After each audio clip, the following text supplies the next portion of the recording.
I wish good things to you who's watching this. I am Alexey, and I think everything should be working. We're starting our second viewer games analysis stream, and today I'm going to be analyzing the games that y'all sent me. Today, three very different games from last time. I'm going to arrange them according to the not difficulty level, but the skill level of our opponent. So first of all, the first one's going to be like a bit of a fun game. We're going to be playing against a player rated, I think, around 300. Then the second game, we're going to be playing against a master, and the last game we're going to be playing against a world champion. Well, I don't mean playing, I mean like reviewing a games where you guys placed against said opponents.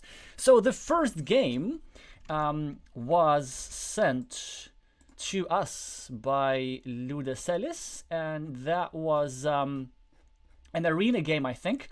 It's the fun game. Well, you'll see why. There could have lots of big events happening, and we'll talk about how to play these crazy positions. Do let me know in the chat if you can hear me well enough, and you know, if all is good. I took extra care that you should be able to see everything, but I mean, I hope everything works. Alrighty, so we're the starting player. Interesting. Very interesting. Okay. We're the starting player. We're playing the red meeples. So Ludacelis is going to be our protagonist. We're going to be seeing from your perspective. Then our opponent joins the city. Then we start monastery. So far, standard stuff. It's a good place to start the monastery because it's next to the road. Our opponent connects. And then I think you're about to make something that I wouldn't do. So I would consider two spots for monastery. One is this one, even though it's a bit risky, right? It's kind of risky, because like this can get blocked, and then and even if it's not get blocked, you're forced to spend a good tile. And probably what I would have done, I would have gone over here.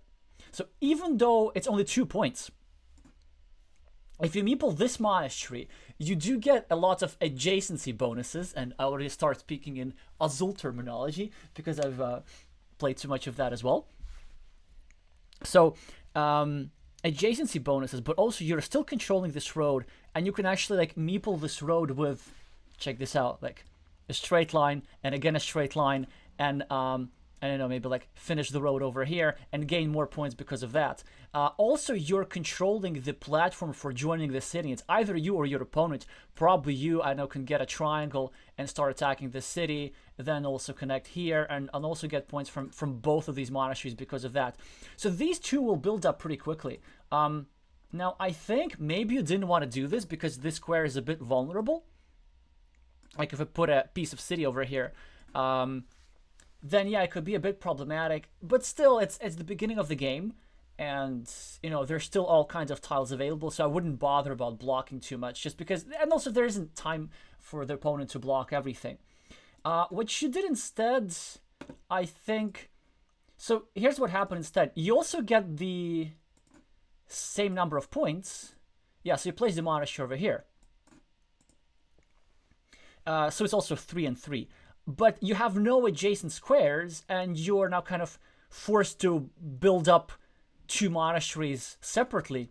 Also here on the right, in order to finish your monastery, you'll be forced to spend a city tile, and city tiles are valuable. You will be forced to invest into a shared city, which is kind of, you don't want to be doing that actually. So you want to be placing the opponents next to your opponent's city so that you control them, or the second best thing, next to your city so that you can benefit twice from your city being continued and your monastery being built up at the same time. And also the thing is, like, this square, this over here, it's still vulnerable. Like, you could still block it from here, so you still have the same number of vulnerable squares and the same number of points, but just no adjacency bonuses. So I think even though the like other version of placing the monastery I suggested could seem a bit counterintuitive, but that's pretty much I think it will work a little better. But anyway, I mean, we still have the advantage, like 2 monasteries, even disjointed, they're quite powerful. And you see now you're using one of the platforms attacking the cities, which is great. Opponent is reconnecting, which is good for them. Now there are 2 moves that I can consider. a move that I quite like is placing here and meepling the road. So here's what would happen, right? So let's say we meeple the road. Our opponent, let's say, if they use the city, like if they use the city cap, they take 4 points. Then this square is restricted, and then it immediately becomes a problem for them.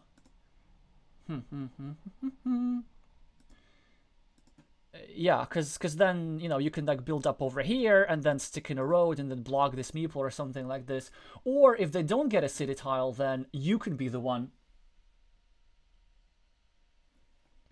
You can be the one to actually use this as a platform, or just take 4 points from here.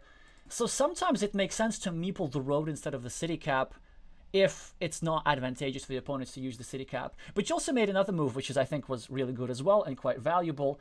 You played over here. Vika is saying 85 prediction of 4,400 subscribers by the end of the stream. Yes, let's do that. In case you're watching this without subscription, you know, there's another one of these coming in 2 weeks, and in 4 weeks, and there's going to be a different stream in 2 weeks, and also do videos. So yeah, and do meeple the like button as well. It's actually does make a difference for the algorithm. So yeah, thanks for reminding about that. Yeah, so that's great. You kind of pre-build a 4-point road, you secure the square, and then you start a city. It's all good. Your opponent starts a road, and then they make their square vulnerable, but it's fine. You continue the city, which is great.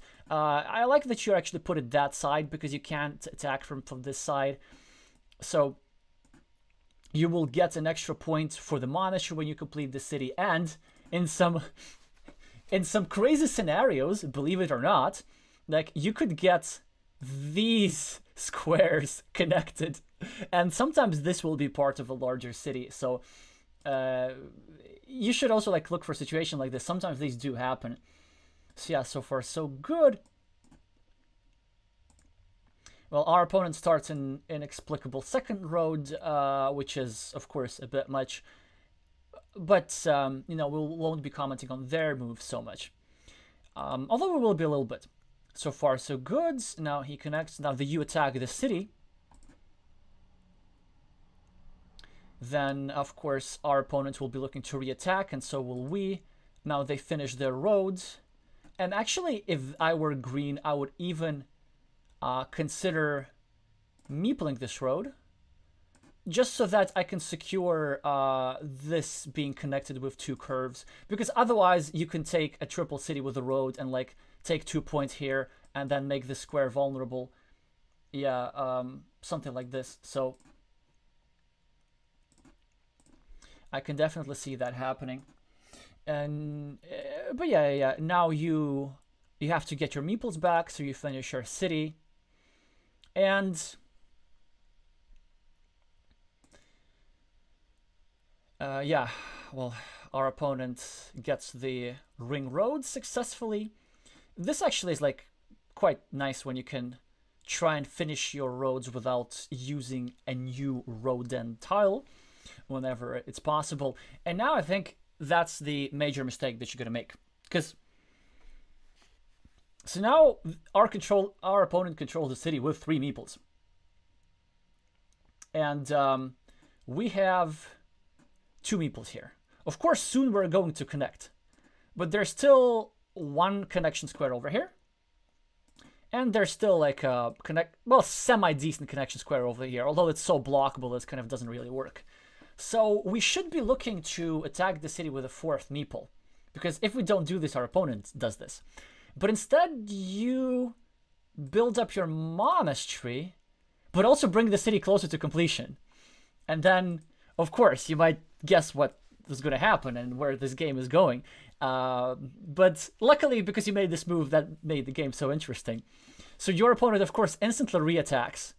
And now they are 1 tile away from securing the city completely, because as soon as they put a city cap over here, then that's pretty much it, because you can't re-attack the city. The best you can do is like block from above, but even then it will be a nice what, like 15 points something, 13 points ruin for your opponents, which is definitely worth the investment of net 1 meeple. I say net 1 because your opponent will have 4 meeples, but you will have 3 meeples, or 3 versus 2. It really doesn't matter. It's just as long. It's the same as 1 versus 0, points wise. So yeah, so we have that. And of course, you need to do something about it, which you do. You try blocking from above, which you should, but your opponent gets an instant defense and starts a new city. Now, of course, you attack the city as you should, and now your opponent gets a divider, and now they have secured the city for an 88% chance, and they will be able to complete it because there's still 3 tiles that fit in this square. So yeah, they are going to get it. Now, we will be at a disadvantage, and now we need to strategize real hard what we're going to do. Hi, Afonso. I also actually reminded that I think I should turn this on. Even though for the general strategy, like, you see, tile counting wasn't particularly important. I only mentioned that there's like 3 tiles that fit in that hole, but that's about it. Yeah, you can see the little 3 over here. Well, we would need to do some aggressive scoring, and you do something risky, but I really empathize with that, and you meeple the road. And of course, there's this big risk that your opponent can severely impede your development. They can take a curve and like loop it like this. And if anything, this is what your opponent should be doing in this move. Although their move is also okay because they're building their own city. They're saying, yeah, you build yours, I'll build mine. My big city will give me a big advantage anyway. So that's what they're doing. You dodge the block. You get a meeple back, which is all good. So first of all, you really just need to free up your meeples, and then we need to start building compensation around the city, which we're going to talk about a little bit later. Now, our opponent is going to make some, I don't know, maybe they just didn't know where to use this tile. Now, I think what you did, so there are 2 alternatives. You can either just finish this road and meeple the monastery, perhaps. That's one option, but I think what you did is better. Yeah, you take 3 points because you want to be very aggressive with the scoring, and also you create a blocking platform for your opponents, another city. But of course, they instantly get the tile, and they drop a farmer, a premature farmer, I would say, because like all the nice fields are going to be on the other side of the action. Now you save your. Well, now you make your monastery less vulnerable, which is nice. And here's where we get really unlucky. Like, of course, our opponent was supposed to get that tile, but by the time that happens, we're supposed to get compensation. Basically, you can equalize the game, or almost equalize the game, if before your opponent finishes, let's say we get this city cap, and then we get 2 meeples back. And then we need to drop around farmers around the city. Maybe we drop somebody here, and we drop a meeple here, and maybe even here. Like, we probably should be dropping around 3 farmers, just so that our opponent could not drop a farmer themselves when they complete the city. And usually when your opponent has a big city, the geometry of the position is such that you can score multiple times for the same farm, and this is the same case. So you see, like, this city scoring twice from both sides. This city is scoring, I know, you can just attach farmer to every which part of it. And so we get unlucky here. So basically we would, like, at this point, probably against a stronger opponent, you should lose. But of course, we're going to try and outplay our opponent and just try pretty much score very aggressively. That's, yeah, 4 points, of course. Then your opponent connects to the road, sure. Now, I think your next move is a bit of a misstep, because at this stage, when you have a lot of meeples, and in this type of geometry, every move should pretty much be a farmer, unless there's anything else. And the obvious move that I see is on the right and drop a farmer. It's a 6-point field, potentially 9 because of the city, potentially 12 because of the city cap, and like potentially expanding over here and snatching another city. So it's actually really important to be there first. I think you did something which gives you some value, but marginal value, because you sort of restrict your opponent's fields a little bit, but like there's no time for blocking. There's no way how you're going to build around all this part over here and then try to restrict this square. It's just too much. But also, do let me know, like, did you think about this move as blocking, or did you just like want to restrict your opponent's field? Because I do think taking this farm on the left is sort of the natural move over here. So luckily, your opponent starts doing something weird. Probably with this tile, they should be taking the road below, like this 5-point road, and then you build it over here.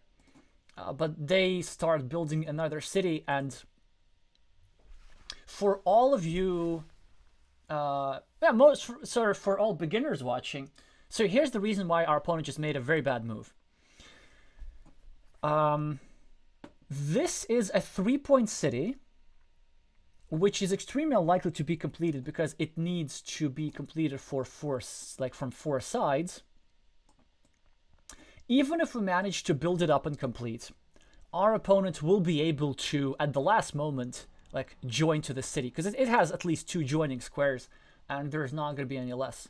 Moreover, because we had this city already in the middle, you see how many big city tiles are out. So even without any tile counting, you can know that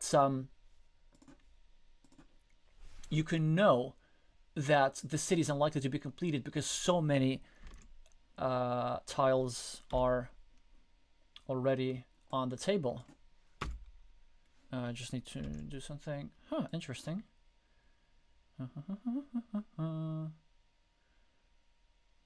Alrighty.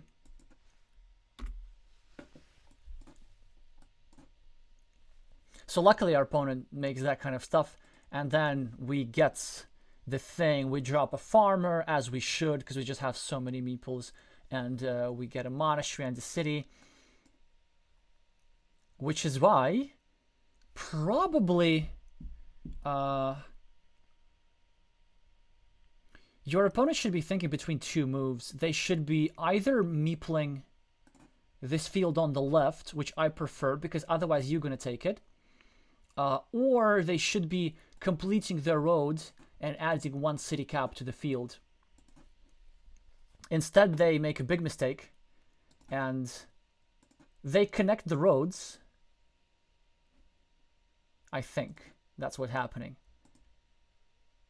Oh yeah, they drop a farmer, so that's, I guess, okay. But then they're giving you a city cap in your field, and it's just not something that they should do, because any city cap in your opponent's field is an opportunity for them to take 7 points, 4 for the city and 3 for the extra city in the field without investment of a meeple. It's huge. It's super powerful. So you shouldn't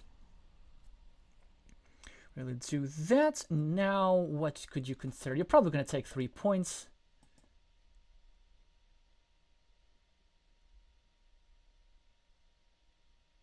And now they should be meepling this 9-point field automatically, but they don't, which is again to me quite inexplicable. Now also we get a nice tile and we're torn, right? So we really wish we would have taken this field earlier. Probably you can either take the field or score 4 points here or score 4 points here. Maybe I prefer this a little bit. Yeah, because then you're just building up your bottom field, and that could work quite nicely. Even though you're creating a connection square, you can deal with that. You take the 4 points here, which is also fine. And now your opponent takes a monastery, which in this case, believe it or not, a mistake, because that's not what the position demands. It's 5 points, and we have a 12-point field on the left. They should have taken the field on the left. And now you recognize that, okay, it's too much time for 4 points, and that's a really good move. You use this divider to take this 12-point field, and it has like huge potential basically. And at this point, like after this move, now you have the advantage and they don't. So yeah, that was really a nice spot from you geometrically, and like what you do later is going to be quite fun. So they take 4 points, as they should. What are you going to do? Actually, I'm not sure what you're supposed to do even. Oh, this, you are creating a block. But actually, I also like putting this monastery on the left as well. Yeah, I like that, because it eliminates a connection square from here.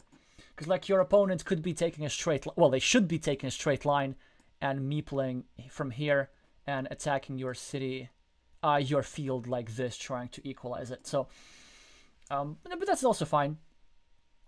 You're trying to create a block over here, or maybe you wanna take a curve and drop a second farmer and connect to this bit. So just make sure that this farmer does not connect to this farmer through these squares, because this guy is scoring 6 points and this guy is scoring 15 points. Sorry, I just like writing on the screen so much. And then of course you want to keep them separate. Okay, do that. Now they... Interesting, they don't have a city cap in this position, so they should be meepling... They should be meepling this field on the left now, but they don't. They just is starting to build up big cities, and that's what very often beginners do, just trying to build big cities and complete them. But it very rarely works. It just like doesn't work mathematically, because either they're gonna get blocked, but most of the time, your opponent is going to connect to the city at the last moment and freeload on all the tiles that you invested in a city that's eventually going to be shared, and in some situations even snatched off by your opponent at the very end. And also, like, not fighting for the field is a huge mistake, and you recognize that, which is a great move from you. So you drop another farmer. There's no risk it connect. There's not a problem that they're going to be connected, just because this field is big enough.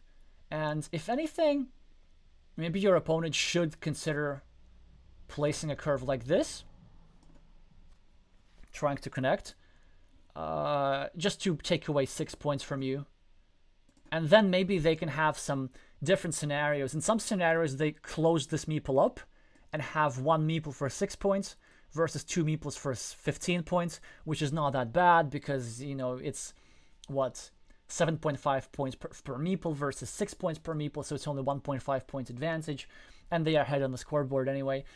Or in some scenarios, they put the curve here, and then there are actually some ways how they connect this, and then they take 4 points here, and then they connect through this, and they equalize this fields already. So I think like they should definitely be thinking about fields now, but they don't, which is great for us. So then later, like, the stuff that you do later is like even more spectacular. We take points, which is great. Also restricts their monastery. Also takes away monastery spot from the board, because now nobody can place over here, and because now you're really ahead, right? So you are wanting to dry up the game. The 4 versus 1 meeple advantage is pretty much huge. They do this. Now you're probably going to start another city. I would probably start this on the left. There's also like if our opponent had 0 meeples, there's this cheeky move where you can go here and meeple the 9-point field in the hopes that you finish the city first and you finish another city, and then you like get 8 points from here, 4 points from here, 12 points from this meeple over here, and then like you score multiple times for each of these cities. That's of course like wishful thinking, and you can't afford to do that now because your opponent has 1 meeple. But if my opponent had 0 meeples, I would put this tile here and drop a farmer and have a like 12-point field with 1 square basically. But yeah, that's just something it could be fun to think about. Okay, so you start a city which is likely to result in an 8-point city. Your opponent is busy with roads. Now comes, I think, your next misstep, because, well, with a straight line you can do lots of things. So what can you do with a straight line?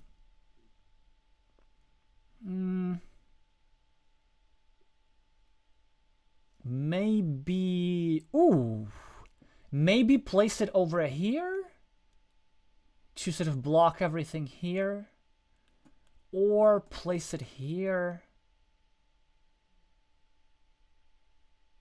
Yeah, just sort of do something that has mild value, like here you're sort of obstructing your opponent's city a bit. Because what you did now, you continued your opponent's road, and I see what you're doing, that you are connecting your opponent's field, so they're losing 3 points, right? Because they are no longer scoring twice for this city. But actually they're losing only 2 points because you are giving 1 point to your opponent through this road. And also, you're giving them a chance to get their meeple back, because there are now 2 road-ending tiles, which they can likely use. And when you're ahead, you should assume that your opponent will get lucky.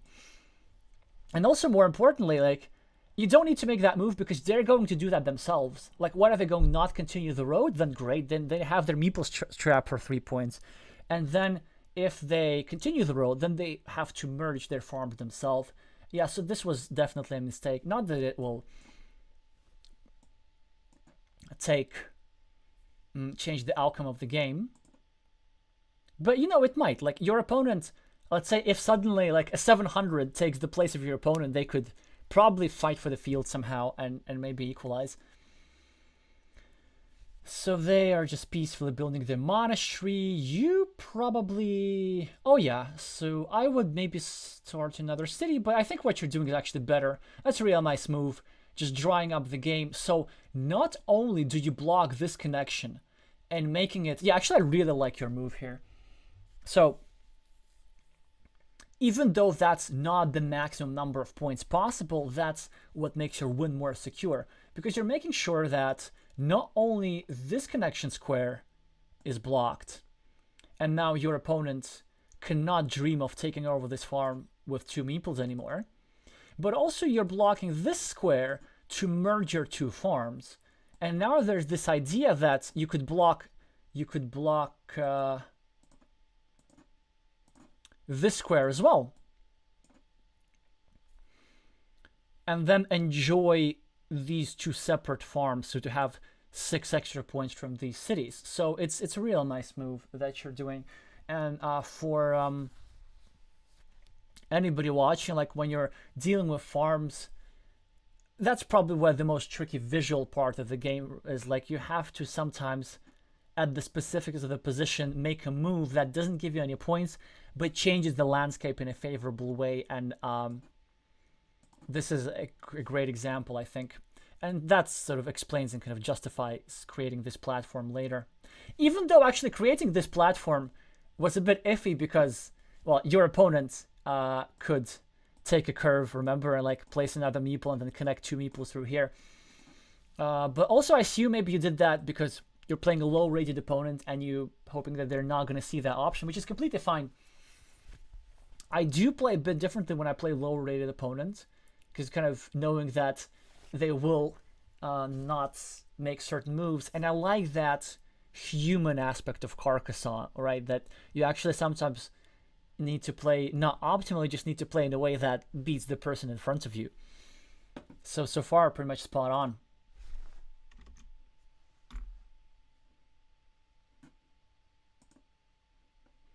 Whereas our opponent continues the roads.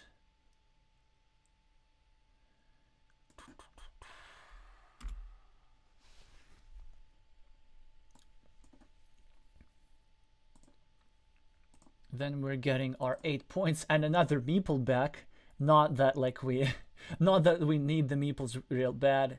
They can probably, yeah, they're just, you know, got married to the idea of building the city for some reason, while they had the opportunity to just like take away all these little caps from you and make sure that you don't score too much. What are you gonna do? What are you gonna do? Maybe try blocking this field connection here. That would be an option. Or will you go to block? Oh yeah, that's also cool. Oh wait, I mean, you're blocking the city. If you're playing without counting, I guess that's fine. But they aren't, as we see from the counter, there aren't actually any tiles with which they can complete any city. But it's fine, of course. Then they actually make a good move now. Because they're behind, they are supposed to place their last meeple and hope for a curve. Even though there's only 2 remaining. They actually, and also they are... If they do get their 2 meeples back, I think they have a chance if they manage to equalize this big farm on the left.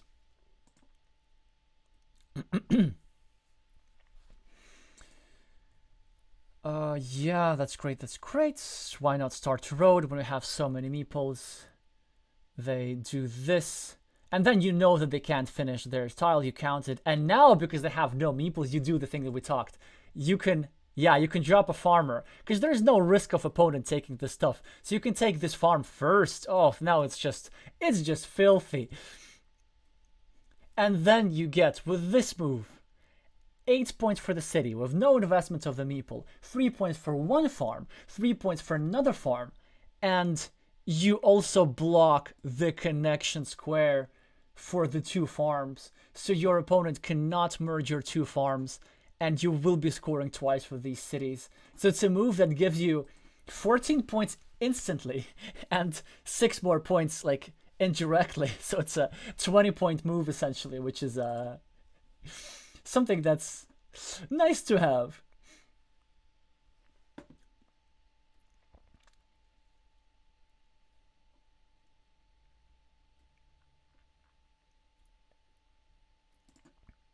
Yeah, and then maybe your opponent doesn't get... Well, yeah, obviously here you didn't need to do that, but like you need to meeple some farm, right? You just need to do something with your meeples. Also, we get super fortunate that we get to use your meeples efficiently. And they don't get a curve. And I don't know, how many meeples placed you will be having the game? Like 22? Let's look at the stats later. So they have this, and you take a 4-point road. It's just maximum efficiency. And I think the point difference will actually be not that great because they do have these 2 monasteries. They have this little ruin. They have 15 field points with 3 farmers, so that's 5 points per meeple. And you have an obscene number of... You have, I think, 39 points with 4... No, 42 with 5. That's still really a lot. Let's just look at the stats in a second. And then, like, discuss a quick summary.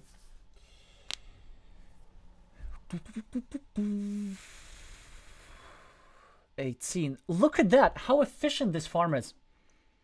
18 points.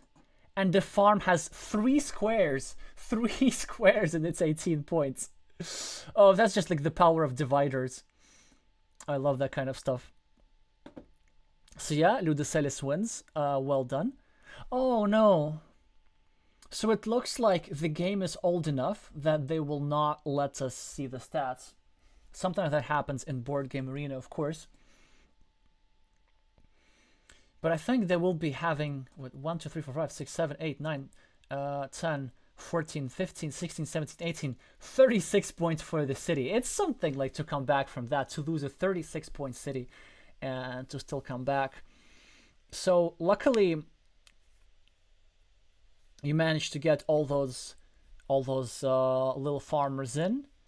And I think, yeah, if we look about mistakes and stuff, then probably that city cap that let your opponent take the initiative with the city was a bit iffy.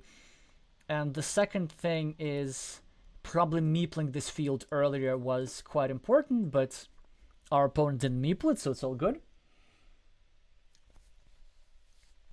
Yeah, and then your tiny big fields were fantastic. Like, that divider was so timely. And then you prepared this over here. And then after that, it was just kind of textbook. Well, not textbook, but really nice technique in this area over here. Alrighty, that was fun to watch for sure. It's like the two other games will be increasingly more serious and like high stakes, because that was Kirill is saying the number of field points is incredible. It's like looking at Instagram of unrealistic little jack dudes. Yeah, pretty much. And you could say that these little city caps can remind you of abs. You could make some parallels. Or, you know, like when somebody's like really short but they're really jacked, and then they just like look even bigger because of that. Alrighty, next game. That will be keyboard. That's what's happening. That's very interesting. Very, very interesting. Okay. Next game. That was actually part of a tournament, Real Time Sunday, which organized by the Latvian player Kriškautis. Those were actually really nice. I think... I'm not sure which round that was, but that was a real-time tournament, so they had 15 minutes per game, a bit more time to think, and probably more high-quality game. And you see, now our opponents... So this game was sent for us by Complex V&H, who you've seen on stream as a co-commentator, and you know, we've seen some of his games as well. Oh yeah, and here you are in the chat. So, and we're playing against a viewer of our channel, actually against Nallerheim, a very strong master. So now, how do you play against somebody who's 700? A completely different situation. This game has an incredible opening. Like it's pretty rare. So, Complex, again with the red meeples, is going to be our protagonist.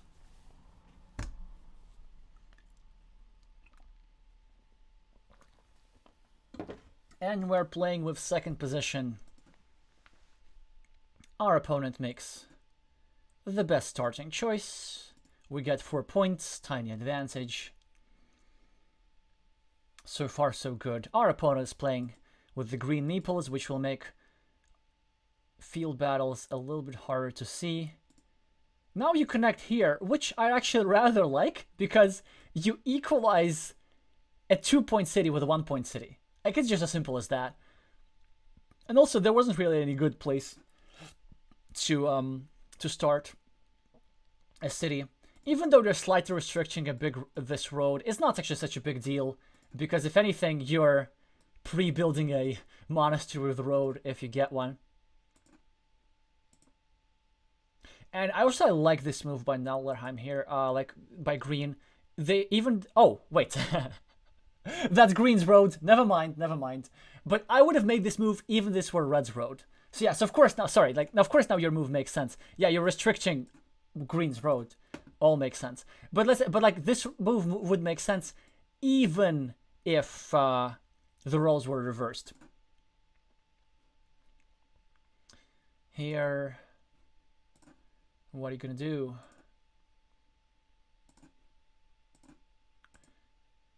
Oh yeah, of course, blocking the roads, great stuff. And actually, this type of block is hard to get through, because if your opponent gets the starting tile that they need, there's often this pattern that they put it over here, and then you put another one over here, and you block them to another starting tile. So actually, this meeple is like not as likely to be saved. So what they should be doing, they probably should not be hoping to get their meeple back anytime soon, and they should be trying to get curves and just make this road as long as possible to justify the loss of a meeple. And I'd say that even with these 2 curves, they're in a good situation. Oh, Elias is saying this is actually the final of a tournament, so that's even better. Yeah, all good. You're making, continuing the block. And now they get a fantastic tile for them. They start a new city. They save their road, at least temporarily. And what are you going to do? Guess start a new city. Or maybe you can go here Yeah, I like that move. Kind of trying to build the city around on that side. Maybe block. So they were getting more complex territory. We're entering mini battles, all right? We're entering. Yeah, I like this move. Then you could like block this. Then you can build around over here. Then your opponent would be if they want to get a meeple back, they are forced to add a city point to you and then another city point for you. So this move would actually indirectly threaten their meeple even more. But I think you played something else. I think you played this. And actually here I think this move is justified. Yeah, because like this position is pretty dry. And now you're really threatening a block. And even if they get lucky and that get instantly a city cap here, then at least what you've did is compensation. You create a connection square from here. And also it's sometimes nice to, when you've started blocking one meeple, it's sometimes nice to start blocking more meeples because your opponent cannot protect all of them. But then it's important not to get carried away. So I think the only reason why this move is, I'd say it's a good move, is because this tile doesn't have a shield. If this tile has a shield, then you're adding too many points to your opponent, and this would already change the dynamics. All right, so they get this. They can't save one meeple. Yeah, they have to take this city. Otherwise, you take it. Then, of course, you block, which is great. What are they going to do? Actually, also, just wanted to show that it's actually quite important that this move that you did was only possible because they already had one of their meeples threatened. And so they were forced to use this tile to save this road meeple. I don't know, the size of my writing keeps changing automatically all the time. It's like, it's a bit fun that I'm writing with these super large letters.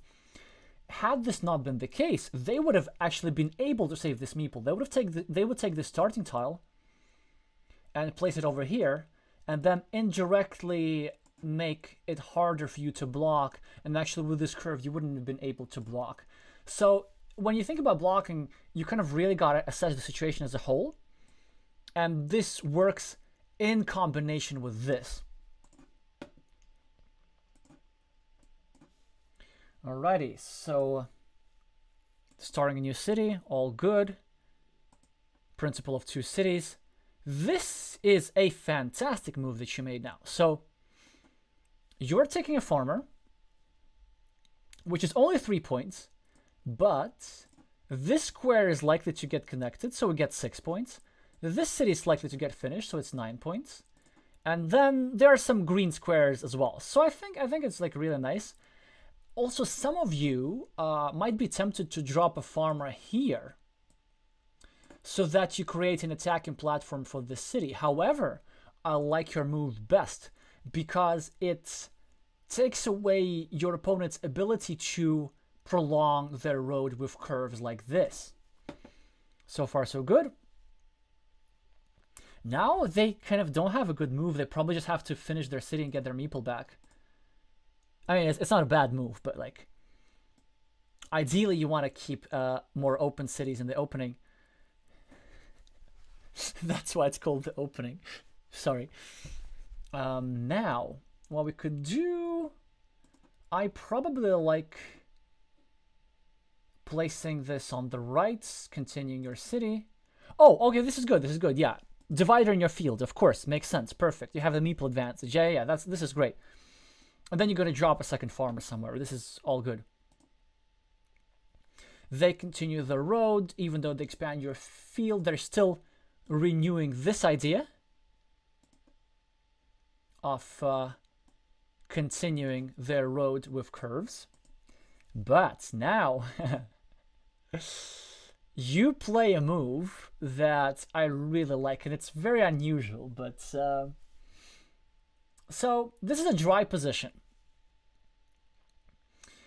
You have 4 meeples, and you have a safe meeple over here, up top. So you kind of want to keep that open for a while. But then there aren't many places where you can drop this. So you could maybe start a new city here, but then you'd be helping your opponent with the road. You could maybe place the city cap over here to restrict your opponent. but it would be an inefficient use of a city cap. Attacking this city is not an option because it's blocked for 4 points, so it is not valuable. And instead, if you come up with something that I really like, and that's sort of continuing the blocking theme, and meeple on the road.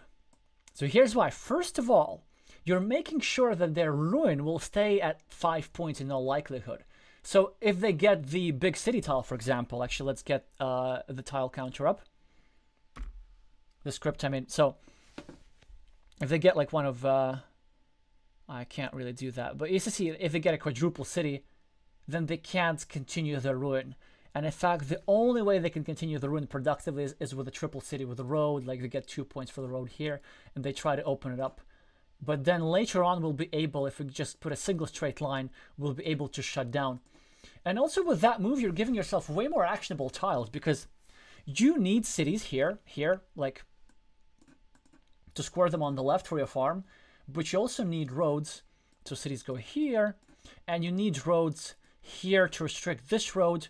Or actually, it's now long enough, you could try connecting with a curve.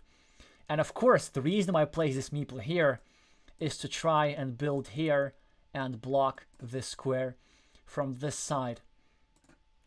And you have to place a meeple, even though it's on the 1 point road, because if your opponent gets a curve, they cannot use the curve for protection, because if they do, they connect you to this big road. So it's a very strong move, I think.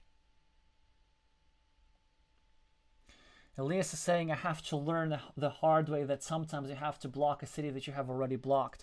Yeah, precisely, because like there's still the potential for this ruin to grow to 12 points, if you will. And your opponent will be able to take, you know, make use of some difficult tiles like this one or the quadruple city. So, like, this is great because this move has triple purpose, basically, and when you make a move that has 3 purposes or has 3 threats, your opponent cannot deal with all of them just mathematically. What are they going to do? I'm surprised by this move. I think this is a misstep by green. They should be cleaning off the city cap and taking the city. Like, take the city. Like it's empty. I think it's rather important because otherwise you're going to take it and you're going to take this one and meeple another farm for 9 points. I have a farm for 15 points. And like have all the farms like in the last game that we watched.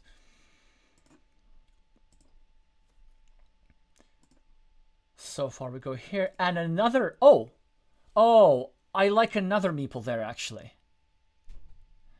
Well, precisely because the tile you should draw next. I mean, it's okay, but we'll see what's going to happen because there's still many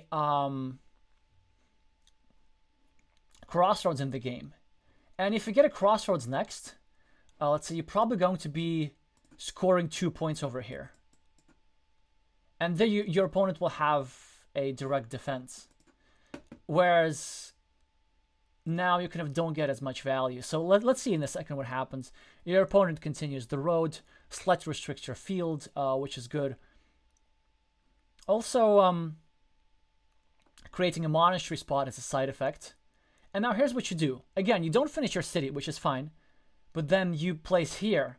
And you can't meeple the city cap, and that's a problem. Had you meepled that 1 point road, now you would have made the same move and taken the city cap. So now your opponent has a hard choice between taking 4 points here or indirectly protecting their city. It's hard to tell which one's better. Probably what they did maybe is like marginally better. Yeah.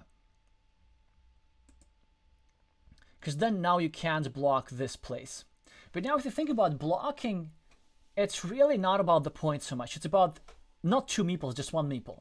Because this road, it is 7 points, endless potential. Like, it's not that bad to have this guy blocked. Having this guy blocked is a problem. So on one hand, like for immediate chances, your opponent is making the correct move because they are severely reducing the number of tiles that you can fit here. they're taking away the straight lines of you, and they will not be able to block that stuff. However, there are some scenarios how you do get blocked, but it's still okay for them. Because if, let's say, if they just like take points for the city over here, and you block them with a straight line, and this is blocked. First of all, sometimes you get your road meeple blocked along with the city meeple, and then it's 3 versus 3, so it's a net 0 mini battle that cancel each other out. And all they have is one road meeple blocked, which can continue, so it's not like that big of a deal. Also, there are some scenarios where they manage to unify this into a big ruin, and then your meeple gets stuck here for a long time, and then they take a triangle with a road like this, and at the very last moment use the triangle with the road to connect this all in a big ruin, just add 1 point to you, and even though your meeple is not blocked, you don't finish that road, because by that time all of the, or most of the rodents have gone out. That's actually also happened. So I'm kind of discussing the move from their perspective. It's a complicated position. I would probably have done the same, because they would really want to get their meeple back, and there's still these 2 tiles, and if they have these 8 points, they can try to fight for this field, because like this field looks like it's gonna be important. Alrighty. Straight roads. Yes, now you make the block. Excellent move. It's worth creating the vulnerable square next to your city. So that's fine, because it's not blockable, it's only restricted. And if you see like 26 tile that fit here, you're going to be fine with that. Now they should probably continue their city, trying to create more restrictions. What do they do? Oh, another misstep from your opponent. I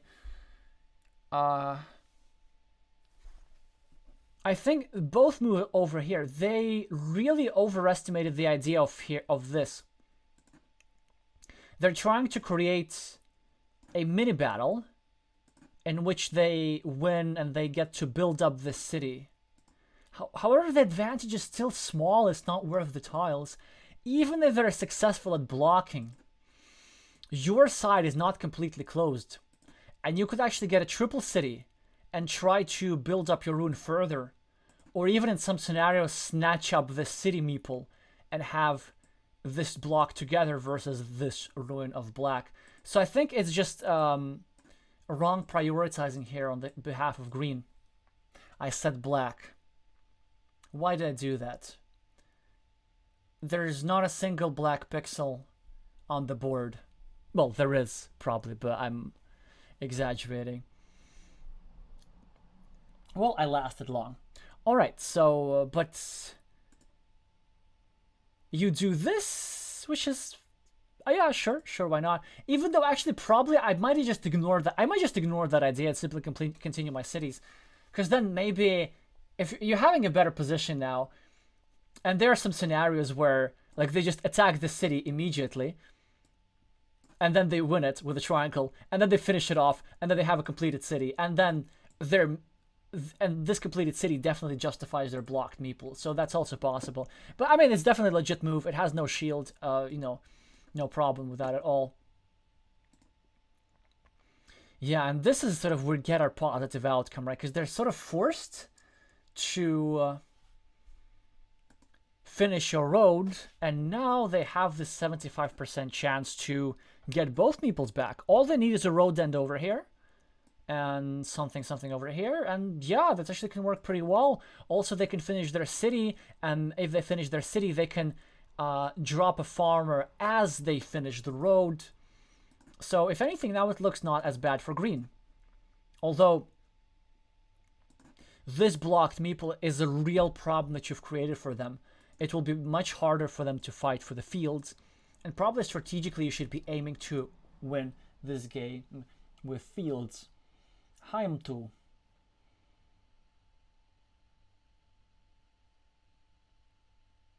Oh yeah, Elias is saying this city was too blockable for him to reattack. True. However, two tiles. I don't know. It doesn't seem that blockable, you know.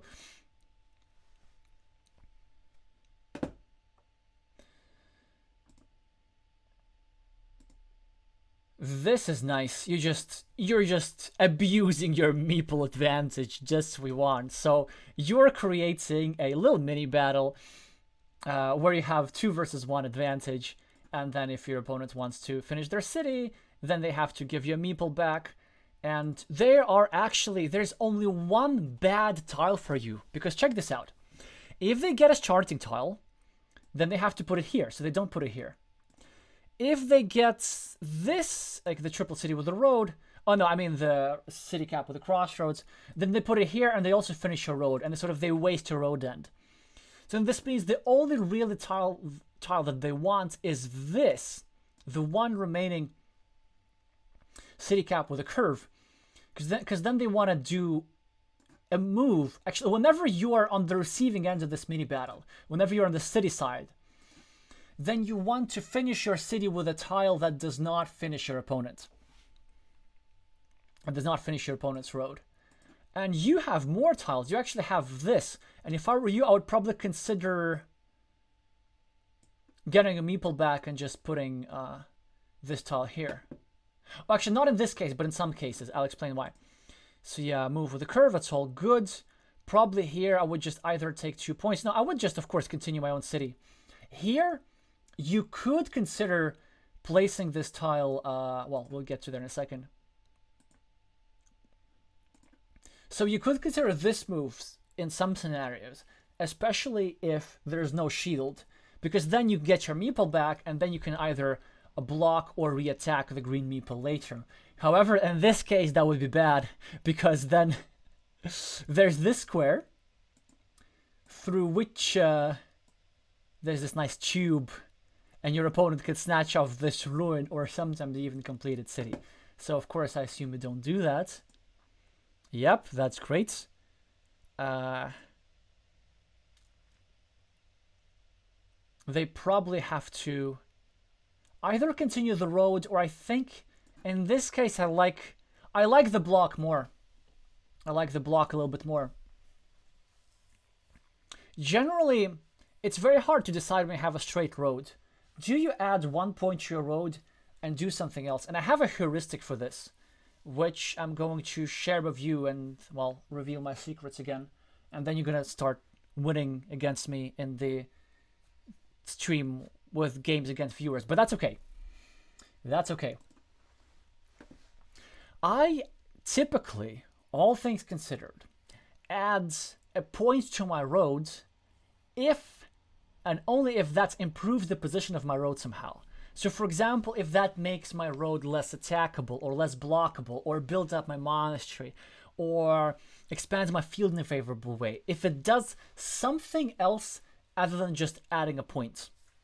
So here probably I would just wait for a road end, and I would not add this road below if I were green, in order not to create another green square, because then, like, what can happen, let's say you get a city cap, you start a new city, and then you create an attacking platform, and then you connect to green's road, and all these moves are wasted.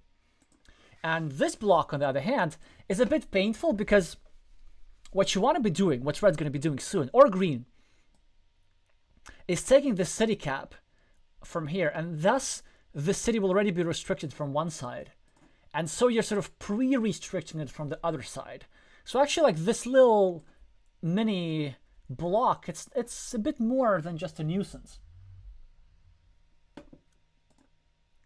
He adds 1 point, which is an understandable move, especially if you're behind in points. You kind of want to be like scoring aggressively, but I think yours was better. And now, okay, now you get, like, you win the coin for the first monastery, and with that move you have a solid advantage.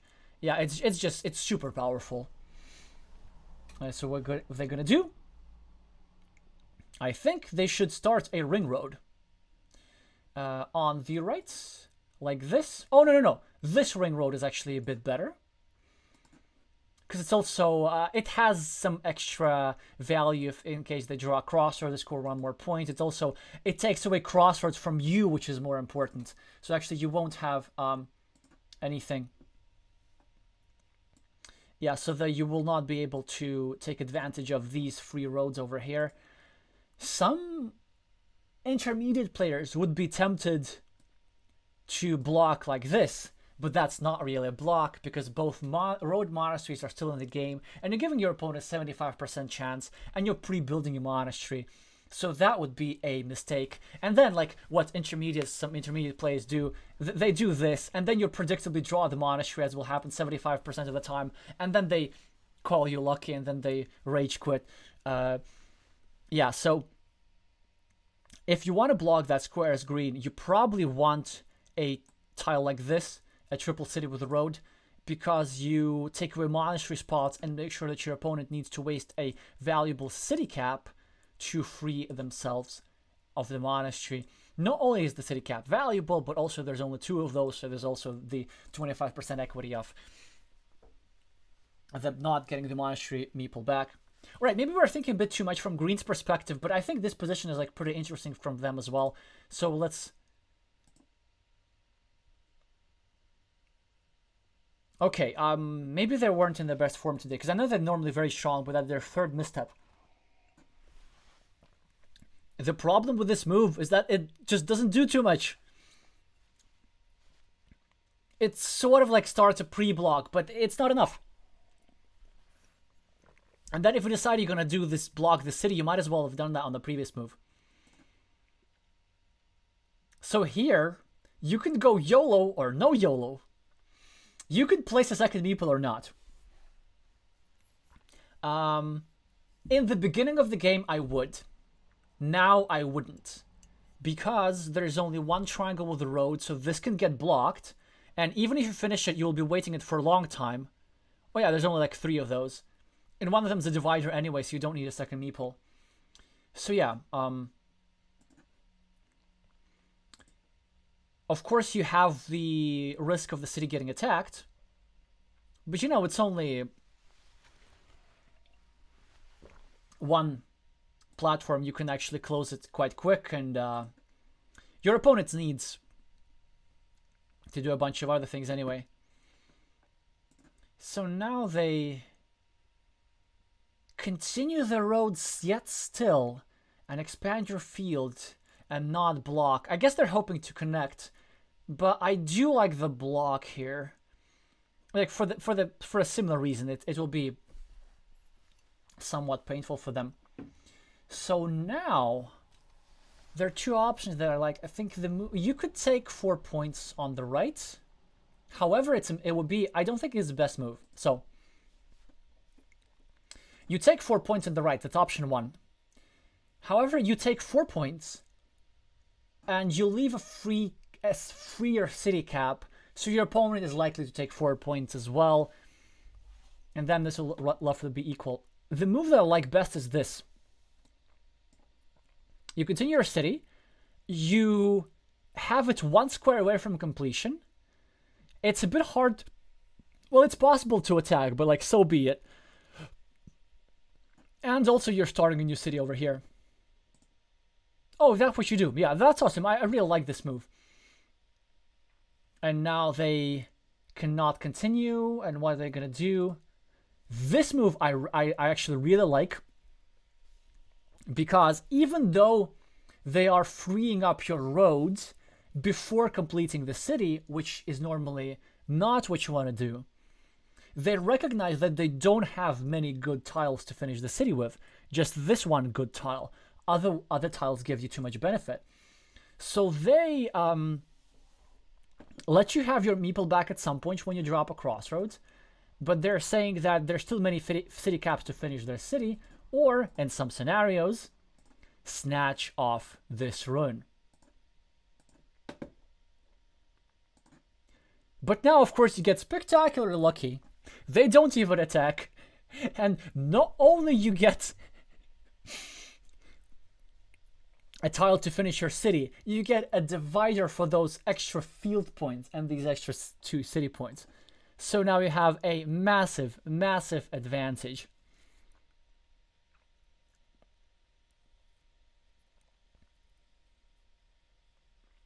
And they would want to fight for the field, but they have to finish their city first.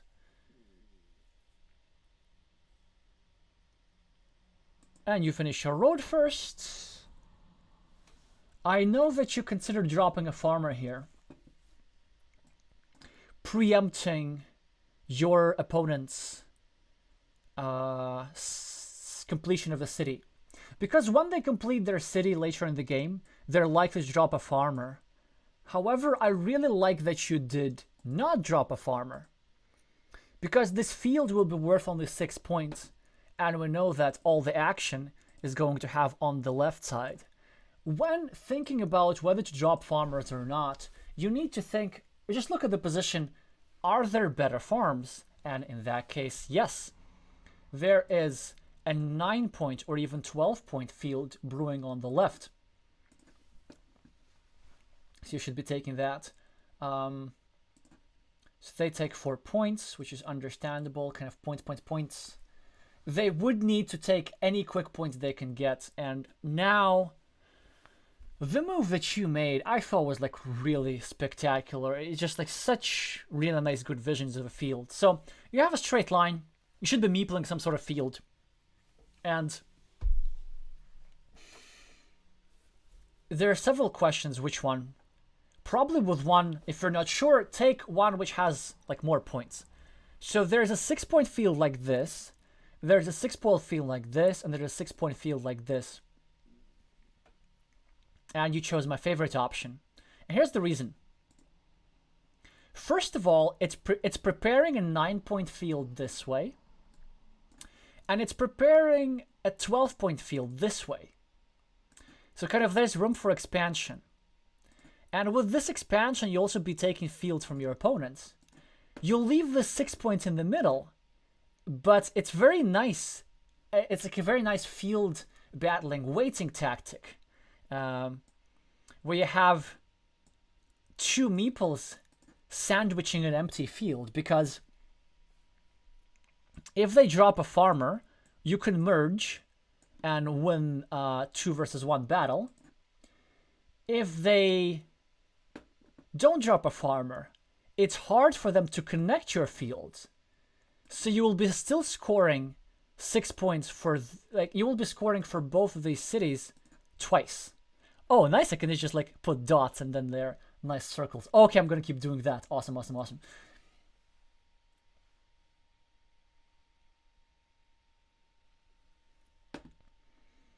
Alrighty. They take 2 points, as they should. And you meeple a oh yeah, of course. Finish monastery with another monastery. Just get up. That's just obscene. And they managed to make it close in the end, so just so that you don't, which is I think is amazing on their part. But these monasteries, man. Now what are they supposed to do? Meeple a monastery, actually. What do I like on their behalf? One option is to do just equalize here. The one I like best is up top. Yeah, this one over here. Because then they will be pre-building a 6-point field. They would be pre-building this road that they can take. They'll be able to attack your city. They will be able to drop a farm and kind of equalize here. So that'll be a very, very good spot for them. Oh, this is also okay. It's a 6-point monastery. However, yeah, that makes sense. But they're also creating lots of green squares on your field. They're adding 3 more points to your fields, and they are making it harder, next to impossible, to attack your main 15-point field. And what they're saying is that they're just going to unify your fields. But then you're actually going to be okay with that. Because,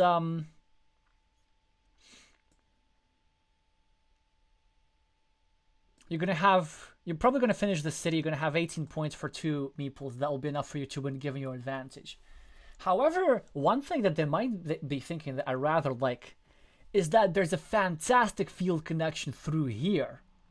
If they get a tile that fits in this hole and drop a farmer, then they will be connect through this hole, like all the way through here.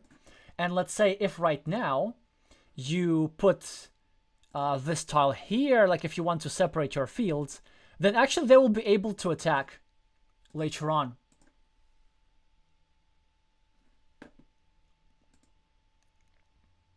But of course you have to take the city. Yeah, that's all good. Fantastic tile for you. They probably need to take a 3-point road. They do this. Which is fine, because yeah, they're trying to get their meeple back soon, which makes sense. But you get 3 points, which is why I maybe prefer the roads a little bit. Yeah, you see, I prefer to have this monastery build up in the first place, because here's what would have happened.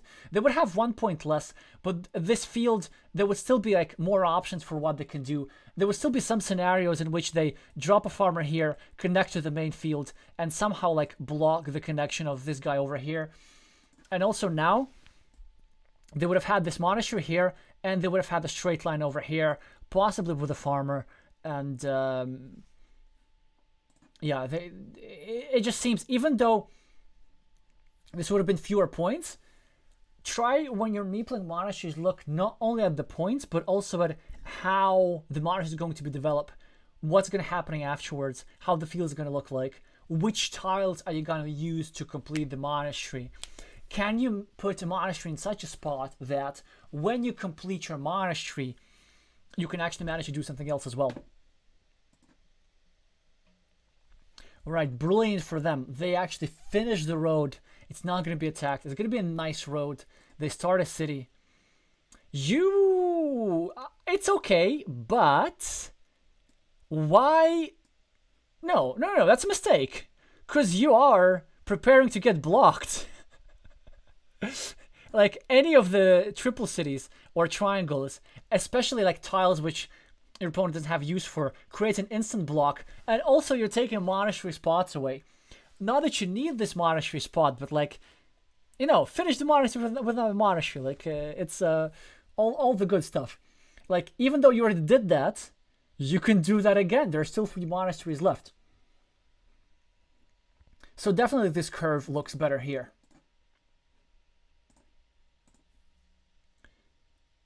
They do this, and I think they should now block your monastery. Instead, they chose to block your city, which is okay, but I'm not maybe such a huge fan of this, because like, you get to block a meeple completely without adding points to your opponent.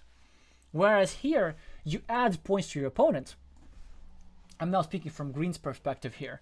And there's still some scenarios how you, Red, get a lot of city cap and either finish the city or create the threat to finish the city and like force your opponent to keep chasing it and chasing it and chasing it.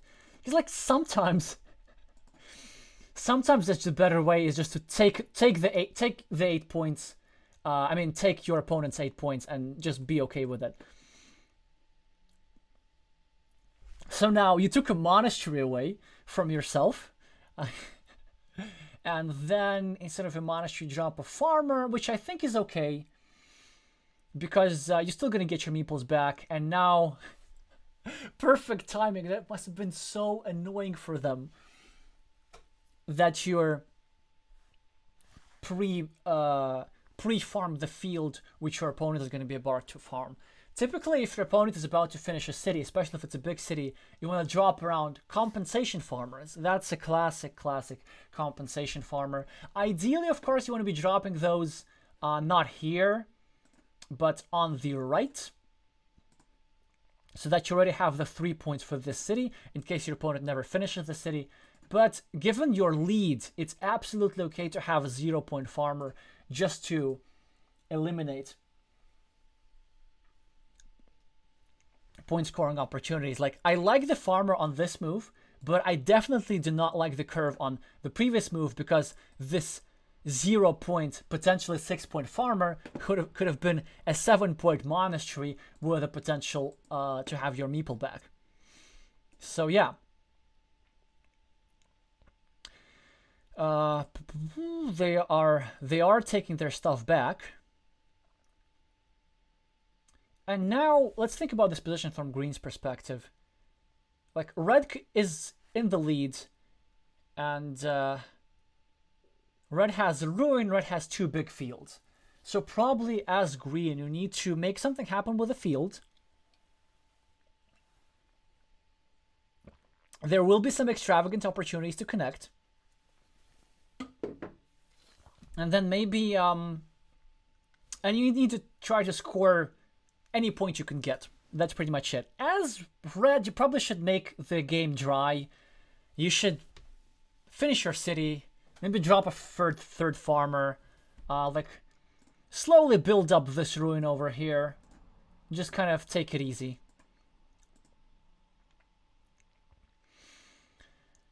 Interesting move. I think, oh, it's you. You're sort of trying to...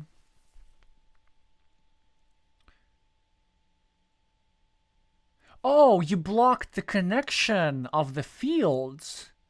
Yeah, that's actually quite nice. And your opponent cannot attack both fields. So what I see happening is, like, how your opponent could try to win. They could finish their city. They could place a curve, drop a farmer here, connect through a curve, score extra points for a curve, equalize. If that's not enough, they can take another curve, drop a farmer here, and connect here. Like, or do like something like weird like this. So they need to find something risky. So there will still be options for them. But this move, I rather like to just keep everything separate, and you know that like you're not going to lose both of these fields. Like, you get to keep at least one of them. Right, now they put the monastery where it belongs, I think. But there is a slight problem that because this monastery is without the road, they don't get the benefit of potentially building up a 5-point road, which is more than possible. Because, like, had they put this monastery here, there's this chance to have this road facing out, then they have the T-shaped crossroads, they put it here, they're 3 points. On the next move, they take a curve, they take a 5-point road, and if they get lucky enough, that's 8 points for road and a monastery that can still be completed. So, this, of course, is still correct. They do this, you do this, and you farm, I think. Good, good, good. Because you have to protect your stuff, right? Because your opponent can still theoretically do this. And now, you see, the thing happens. And now, they kind of still have technically set up the road that they need, but they have only one tile, the T-shaped crossroads with which they can complete this. So a regular curve will no longer work. And you just calmly build your ruin. That's all good. Already 7 points. They need to have every point they can get. You can probably consider doing this, but given that I have so many meeples, I wouldn't do that, because if they get lucky enough, you just add 2 points for them. So you probably, yeah, quite wisely, you just keep building up. You make sure that your ruin is not attackable. They take another 4-point road, so this actually works up for them nicely. And what they're preparing to do, they should try to take some sort of road tile. Well, we see that there are curves remaining. But even if you're like not super strong, like if you're not good at counting, I mean, there are probably some road tiles. Like, take a curve in a way that blocks your monastery, meeple the field, and connect to this field through a triangle, and then they share the 12 points. So this is something that they could do. What do? Fantastic. Well, basically, you just prevent the thing that I described from happening. And now the only thing that they can do is unify your field and make it into a 12-point field. Even though it's controlled by 2 meeples, it's okay. This means that they're never going to get those 12 points. So their main hope is to have to do something with the main field. And they do drop a farmer, I think, wisely, because they can still get this meeple back on the left in some scenarios. They can still get this actually too, and they probably would, because like if they get a curve, they take 1 point for themselves. They take away 3 points from you from that guy. Now the next move, they go here, meeple the road. So they're kind of calculating that they're going to have moves, but also, more importantly, they're setting something up. And I think this is something that you missed. They set up a way they can still win this. Remember earlier, I told that there was such fascinating geometry. The opportunity, if they get a tile to put here, then there was an opportunity to connect through this tile. Now that this tile is there, all this is still part of the field. And now this becomes the tile, not where you drop the farm, but the tile through which you drop the connection. And they want to drop a curve, drop a farmer here, and then connect through this tile, take 5 points along the way with tempo, and equalize this meeple. So that's their hope. And I think the move for you as red is to recognize that and to put here. Yes, there are still going to be other field connections. And I see what you're doing here. You're sort of eliminating a field connection, right? And that's fine. However, there are some issues with this. Well, first of all, you're eliminating this field connection, but you're eliminating the one that gives your opponent the 15 points. But the other field connection is giving them 20 points because they get the 5 points along the way with tempo, the 4 points for the resulting road, and the 1 point for the ruin. And also, this connection is actually like not as important because it's blockable from here. Whereas once they put a curve here, this stuff is unblockable.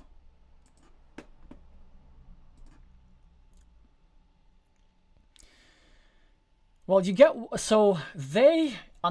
unfortunate timing for them because they get one of the tiles that they need. They get one of the tiles that fit here, but they still have to use it just as a regular curve. And so they do what they have to do. That's their only chance to win. I think like they're ending actually amazing that what we can learn from. So now they're not going to have a 75% chance. They're going to have a 50% chance. And this still works. But now, in order to win, several things need to happen. They need to score points on every move. So first of all, now that you drew this cap, the game is lost for them. But they had equity with that move. Let's say if you draw something else. I don't know, you draw... Let's think of like the worst possible tile for you. You draw a triangle, you add 1 point. Then they have to take the city cap. They would have 4 more points. You would have 4 points less. So that's an 8-point swing there. Now,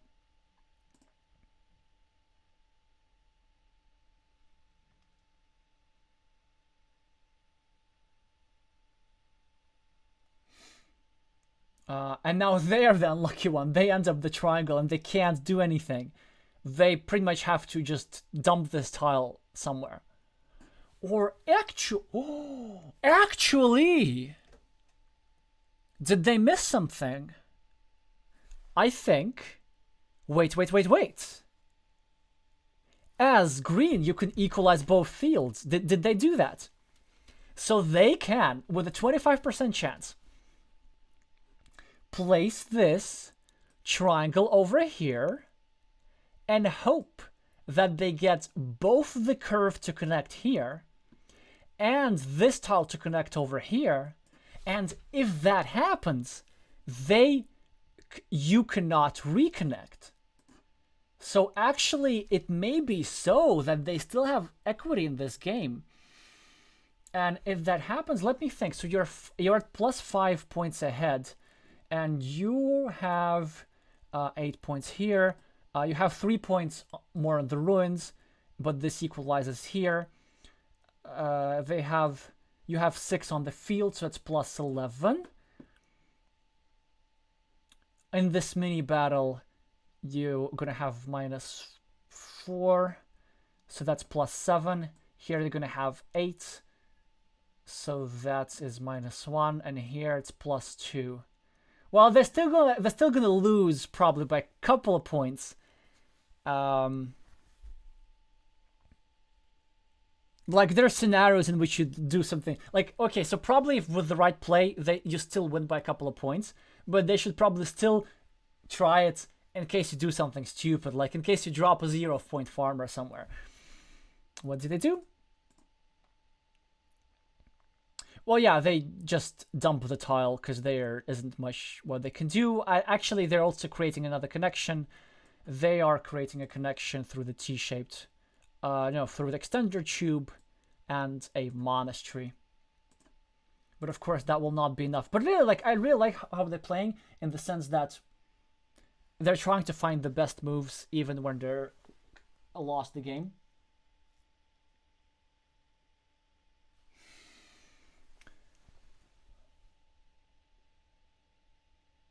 Oh yeah, attack the field with a triangle and attempt to take with a monastery. Yeah, that would also work. But the thing is, like, what I like about this is these 5 extra points. These are essential. And what's going to be a problem now is that not only does green have to draw this tile, green has to draw this tile on the penultimate move or earlier, so that they can score these 4 quick points and get a meeple back. So you probably meeple stuff. Meeple 5-point monastery, it's all good. Now they have to meeple. They needed to get this tile real bad, but they didn't. So they just meepled 4 points.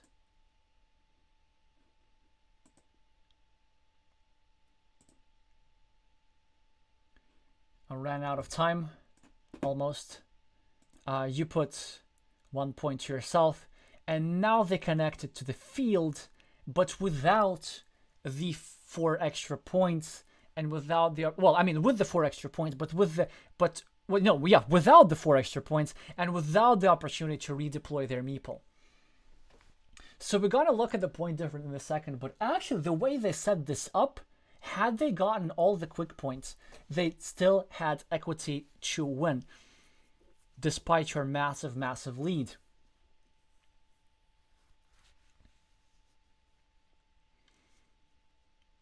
So let's see what the point difference is. 6, and then, yeah, these 15 points on the left.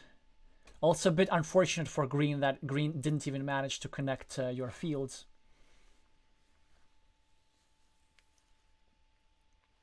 So you wanted a 13-point difference, which is convincing, but actually it was not 100%. So let's say if they get this, so let's say if the tiles are reversed, if you get this and they get this, then it's a 7-point flip, because then you don't get the 4 points, they get the 4 points, and you get 1 instead of 4. So it's like -3 for you, +4 for them. So it's, hi Marka. So it's 7. So now they're already all at -6. Then the next thing is that they get this earlier, so we don't need to change any tiles. So that's where they have 4 points more because they have a meeple. If then they're already only at -3. And finally, if they get the monastery and you get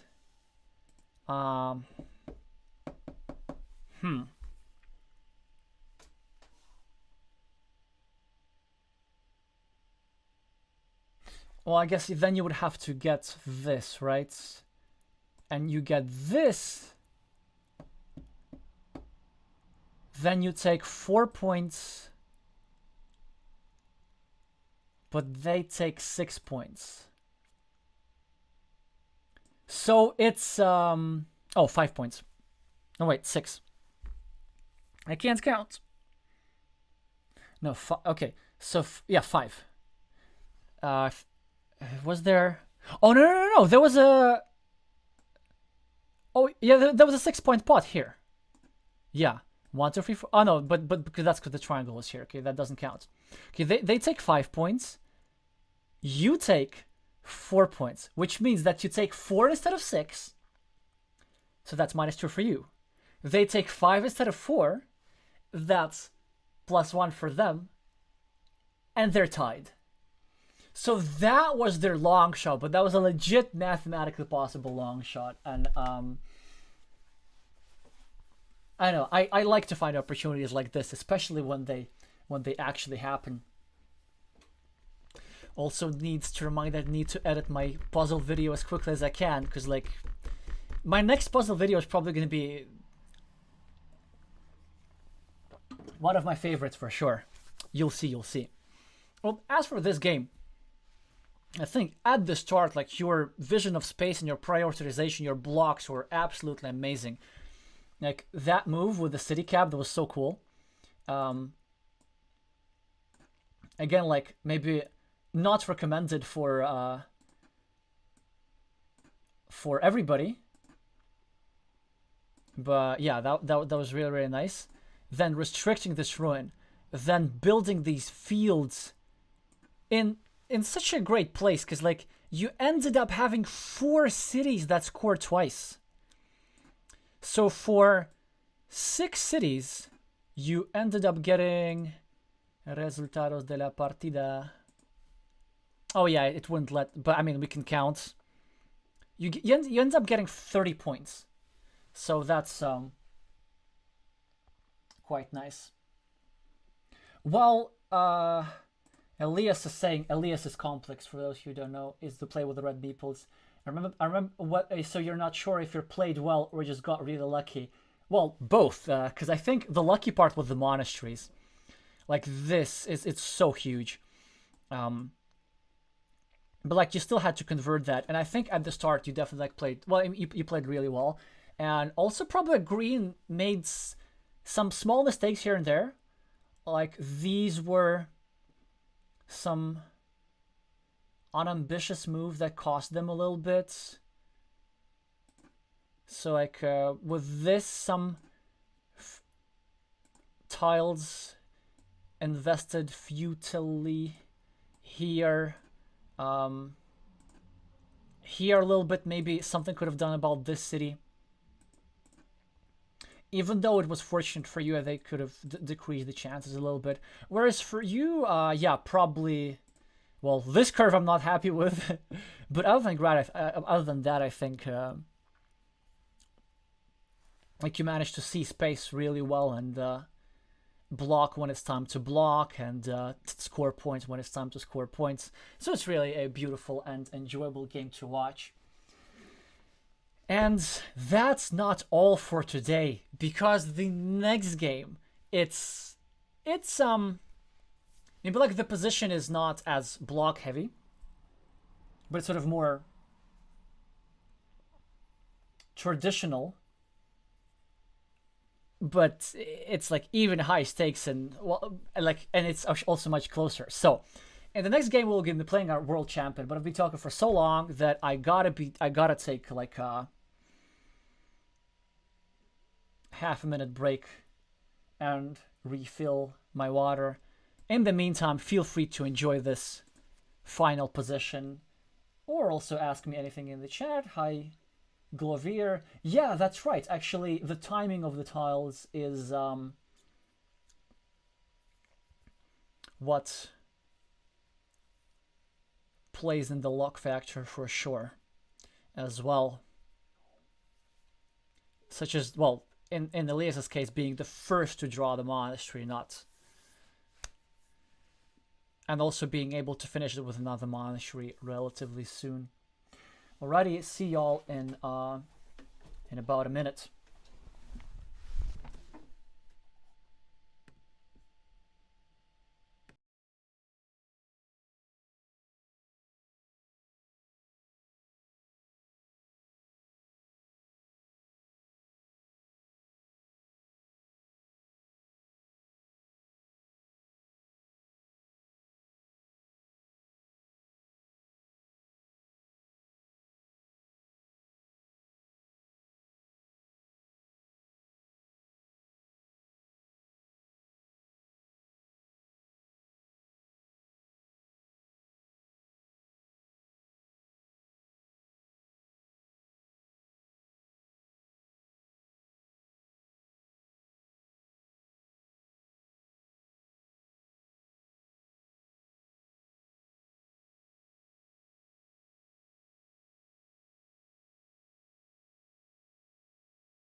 You know what I did? I now remembered to turn the sound back on. I'm so happy about that. Alrighty, Alfonso's saying yesterday watched the part of the game where you're playing with Pintatron, also Takafumi, which is okay. So the way he played, the ending is worth people checking. We played 4 games with Pintatron yesterday. I won 2, I lost 2. I kind of felt that like I was outplayed in 3 out of 4 of them, but I ended up winning. And if anything, the one that I think the one that I lost actually played okay, but I felt the one that I won, they were like a bit lucky, which is fine. Oh yeah, the one where I needed a Dorita. So the first one, that was the one where I think actually played quite well. He played the ending in an absolutely amazing way. Basically, he was absolutely calculating probabilities for sure. You could say by the timing tells, and there was this one moment. Well, I'm not gonna, because like it's an abstract game and like we only have 3 games today to go through. Basically, there was this one moment where he could score 4 points for a city, add 2 extra roads for his roads, gets a meeple back, and also like add 3 points to his field, which was temporarily his. So it's like a 9-point move with a meeple back. And he still did something else. Just because actually it's like slightly increased his win probability. That was... I actually understood why he did that, but that was like completely spectacular.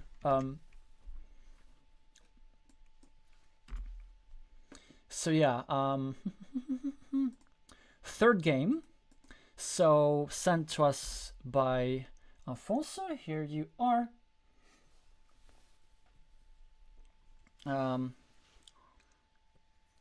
So this is from the World Team Carcassonne Online Championships 2022.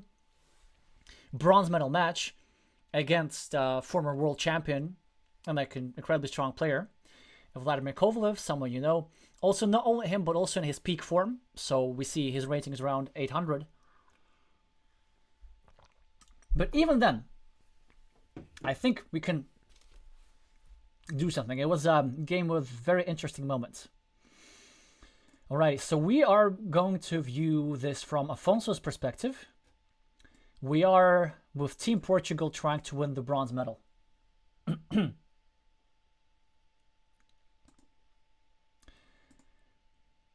Well, our opponent starts with the green meeples, and it's not great for us. We're forced to continue our opponent's road. Then, interesting thing, green, our opponent meeples the city cap, of course, and places facing leftwards, even though tile counter. Well, actually, it doesn't matter. There are slightly fewer tiles that fit here than would have been otherwise. His hopes to get an extra couple of points from whenever he takes the road. And also, had this triangle had been turned the other way, green could have continued his road with tempo. Oh, never mind. Actually, well, I mean, both ways are fine, but I'm just explaining why he chose the seemingly more restrictive way, just because there's these extra points.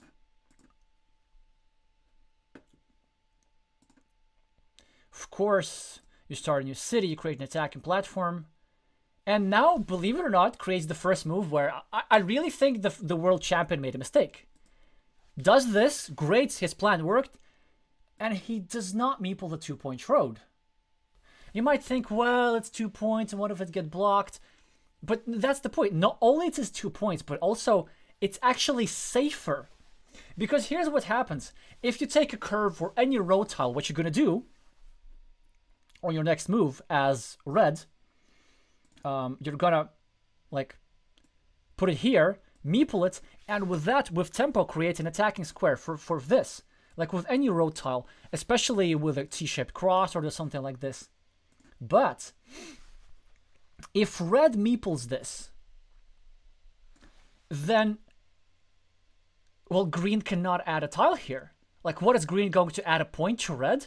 Oh, no, I mean, then red cannot add... Okay, if green meeples this, I'm not going to change the color. Then red cannot do this, right? Because, like, what is red going to add 1 point to green? So this is a bit of a paradoxical situation, how he could have made his city safer by meepling another road. That's a kind of common pattern of sort of meepling the road next to your city. Yeah, there's some scenarios how they can get a bit tangled up together. Like maybe, let's say, if green meeples this, and then red like takes a road over here, and then green finishes the city, and then this square becomes vulnerable. But it's fine. Like, all things considered, just because there's so many road tiles in the deck, like in the opening, you don't want to give your opponent powerful moves. You don't want to give your opponent tempo moves. You don't want to give your opponent dual purpose moves. That's kind of a bit of an opening subtlety here. So, but okay, yeah, the world champion's also human, all right. So we can try and deal with that. What do they do? They should probably start a ring road. but they don't. Okay, that makes sense. So, yeah, that makes sense. They want to keep the city tile open, and what they're trying to do is they want to save their road for attack, and even though the green road is currently under control of your monastery, which is very nice, they will be very patiently waiting for a T-shaped crossroads to get out of that situation, and they will not put any other tile, well, other than perhaps a road monastery. So it's like 6 tiles that suit for them. It will be a long wait, but it will be worth it. So you, of course, continue your city. Yeah, I like turning it this side too, actually, much more. And they meeple the monastery next to their stuff. Now it's a good question. Do we merge these cities and equalize, or do we build our own? Both are possible, really. I guess if we do this, our opponent can get a divider and like drop a farmer. Or our opponent will have the tempo to re-attack. Whereas here we have slightly fewer points, but then we will be able, because of this road, to use it as a tempo tile and kind of attack from here. That's good for them.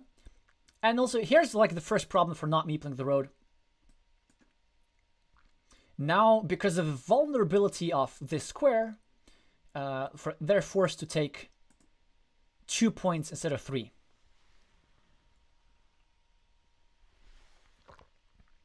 Of course, you take 2 points and also restrict their monastery. So far, everything makes sense. They add... Ah, that's interesting. I mean, I guess that's okay, but and they already farm quite early. They do tend to farm early. I would have totally just put the curve next to my monastery. I mean, well, I guess this one I can see... But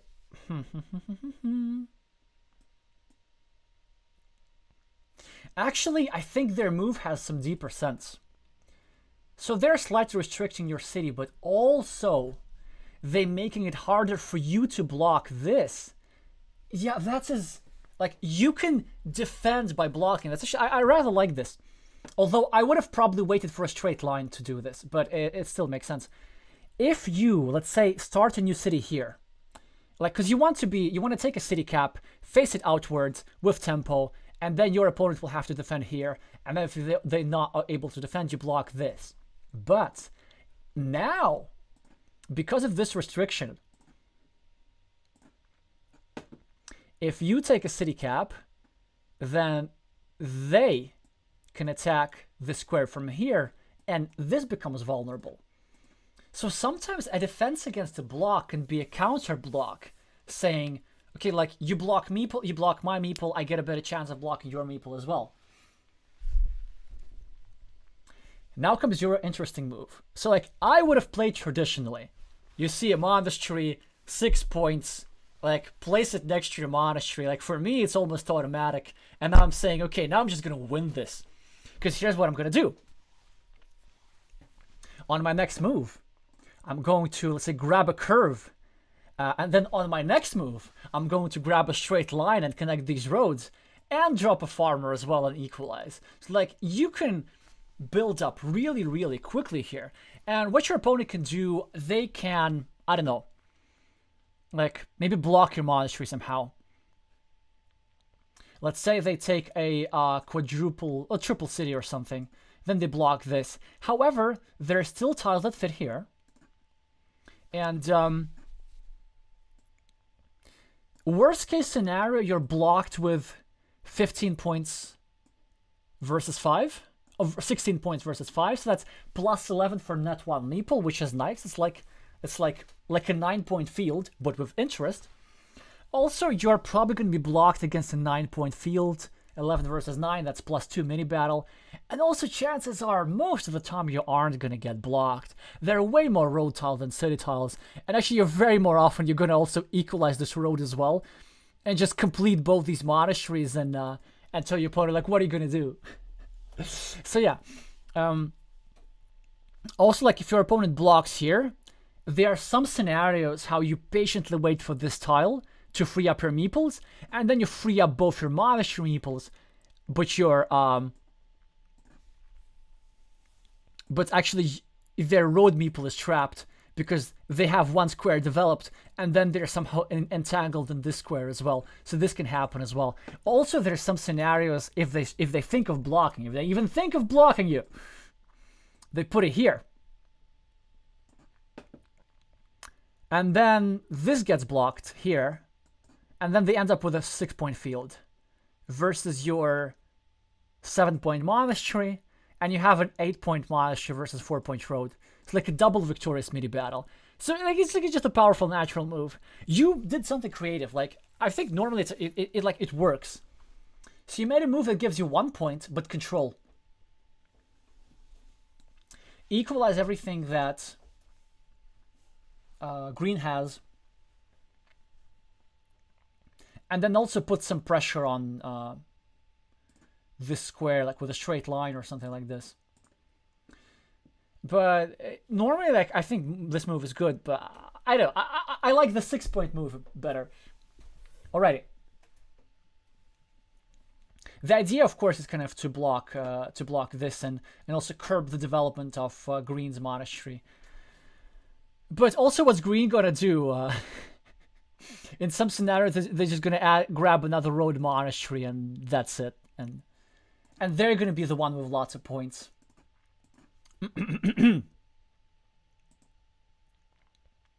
They start block and building up their field, which is good.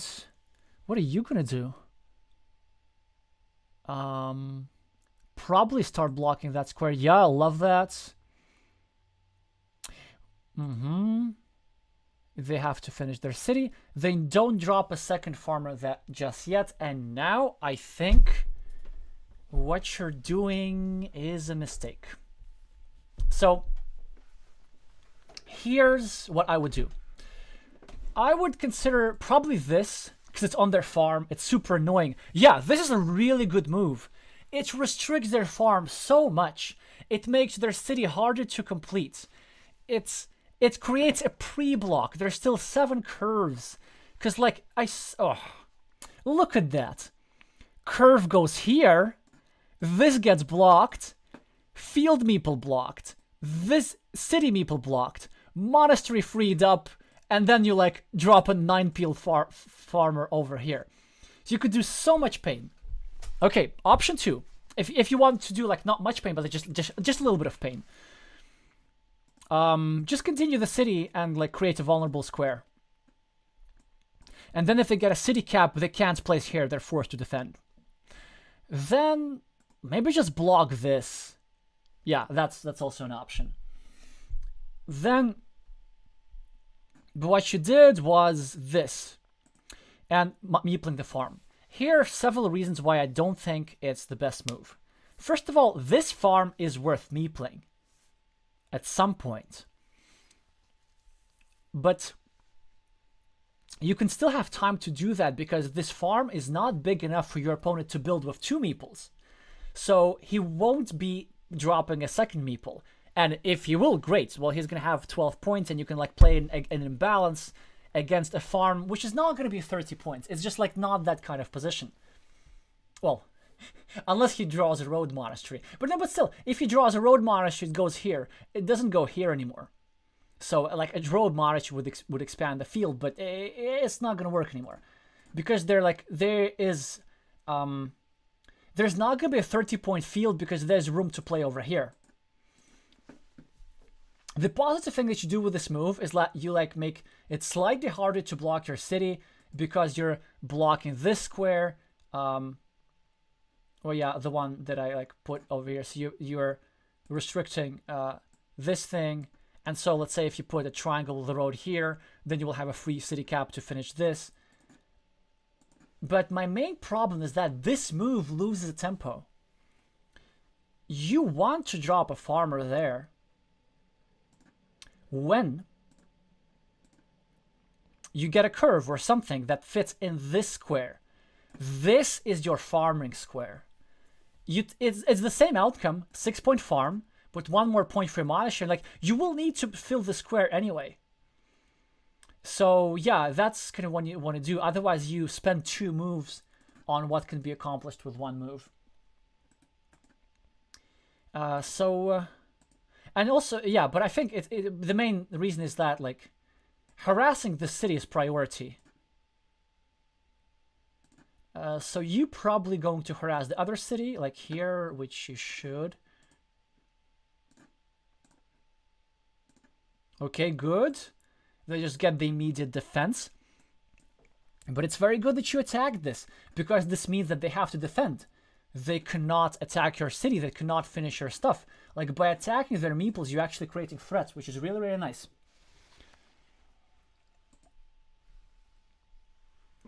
They defend. You continue your city. Oh, yeah, sure. That works well. That's actually better. I thought you'd continue up top, which is also good, but creating this is, of course, very, very nice.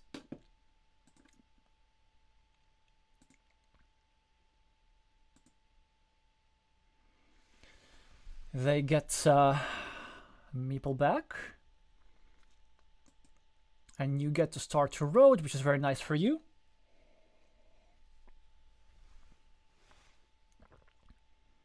They are probably going to attack your yeah, they have to attack your monastery, I guess.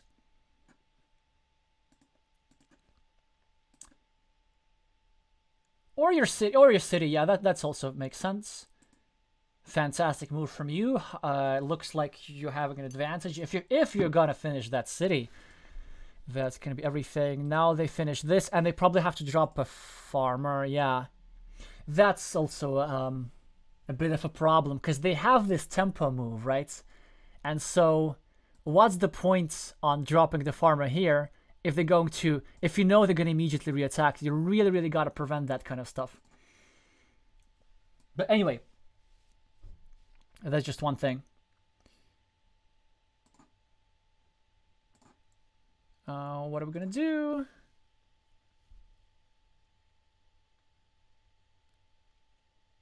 Oh, I like preparing to finish my monastery with another monastery. That's one option. Continuing road is the road is too weak. This is good. Restricting the fields, equalizing the monasteries. Yeah, it's okay, but I said it's too weak. You know why? Because first of all, like, you're creating 1 more connection square for your opponent.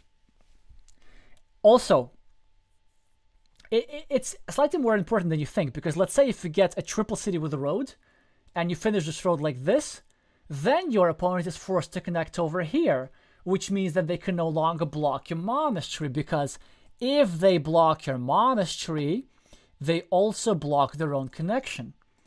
So you're helping them, but also, the way you want to finish roads like this is not with a straight line. It goes curve, straight line. It goes like curve, curve, straight line. This 6-point pattern is super powerful, because then you don't need your road end to finish your road. So I think a better move was this, or simply this. Although really this, because it's better to wait for a crossroads to make a move like this, score 2 points, then finish a monastery with another monastery. Something like that. But anyway, like, it's just a subtle thing. Okay, you finish a city. So it's like it's same outcome. You have the same number of points, but with the curve. Like, just imagine, same position I was suggesting. So, but this straight line goes here. Surely you two agree, their field is smaller, your monastery is closer to completion, there are almost no scenarios in which they get their monastery meeple up, but they trap your meeple. This is not a curve, but a straight line, so it keeps fewer open squares. And also, with a straight line over here, you're threatening a straight line over here, and that boxes their field completely. And now, how does this meeple look? It looks silly. Because that's a great thing that you did. Like, sometimes you start a field, and then there's a divider, and so they think you're going to be 9 points and 9 city caps, but you snatch this and unify this, and now it's like not 2 cities, but 1 city. So, yeah. Yeah, but that's great. They found a way to reconnect. Now, I think 2 good moves. Probably finish the monastery with another monastery, going for this. Another is going here and starting a 4-point road. And, like, finishing it later. That also works. Yeah, you go for the monastery thing. Perfect, perfect.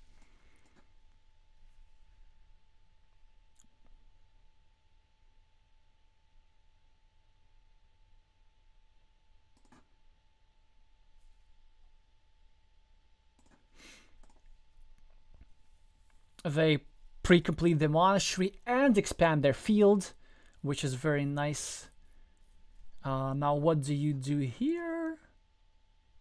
Blocking the blocking square. Now that you're forced to, yeah, that's good that you found some value in this tile. Really, really good.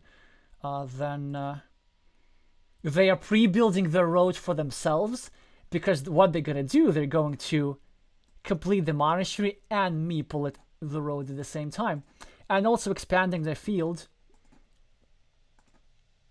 Yeah, they're getting value out of their road.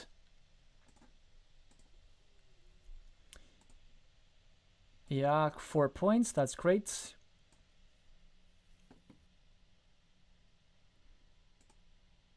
They are creating another threat. I think, actually, maybe slightly better was to start from the other side, because they are pre-building the road for you, but it's more. Oh no, theirs is better, because they're potentially making another small city in their field. Yeah, I didn't notice this. So if this gets connected, and if this is a city cap, then this field meeple scores 3 more points. But in order that, you have to see that this cap is potentially with this farmer. Of course, you create this, and now they block, make it 50-50 for a monastery. It's actually really strong. And if you do complete your monastery, this is such a strong move from them. Like, were you surprised to see that, Alfonso, actually? Because then, okay, even if you do get the city cap and get the points, it's their field, so that they get the compensation, and they, like, preparing to connect here and eat up your meeple. And also what this makes sure is that you cannot finish your monastery with another monastery. So, like, normally they would want to take a tile like this, like a triple city, but this is also strong. Of course, you start attacking the ruin, which is really nice that you set this up. And now they can't deal with that no longer. They have to abandon that idea. What do we do here? We ran out of actionable moves with a monastery. No. Actually, can we meeple this? Maybe that's bad. Yeah, you don't want to be. Oh,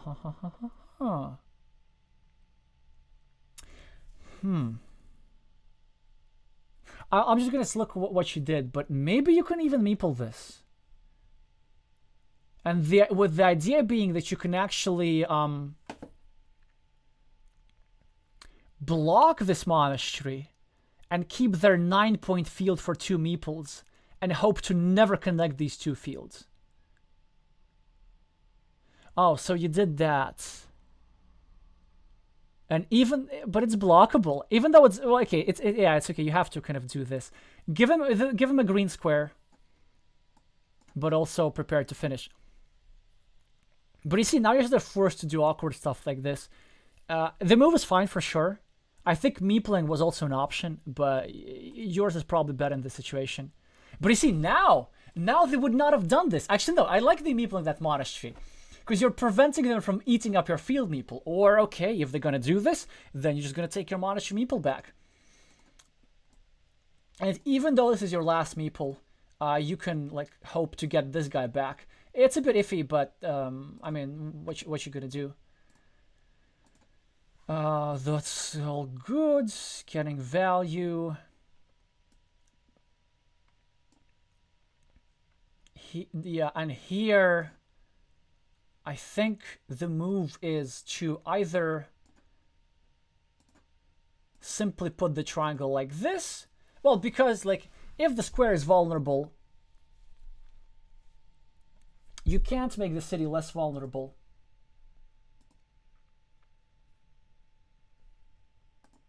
So you might as well just add potential 2 points.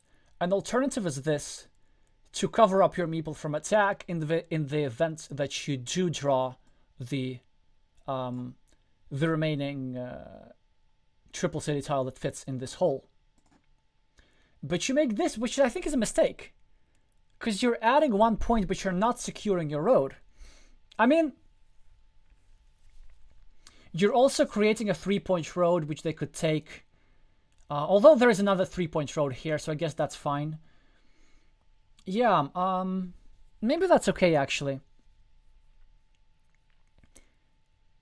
I know you sort of make it easier for yourself to complete, but I probably prefer the secure options.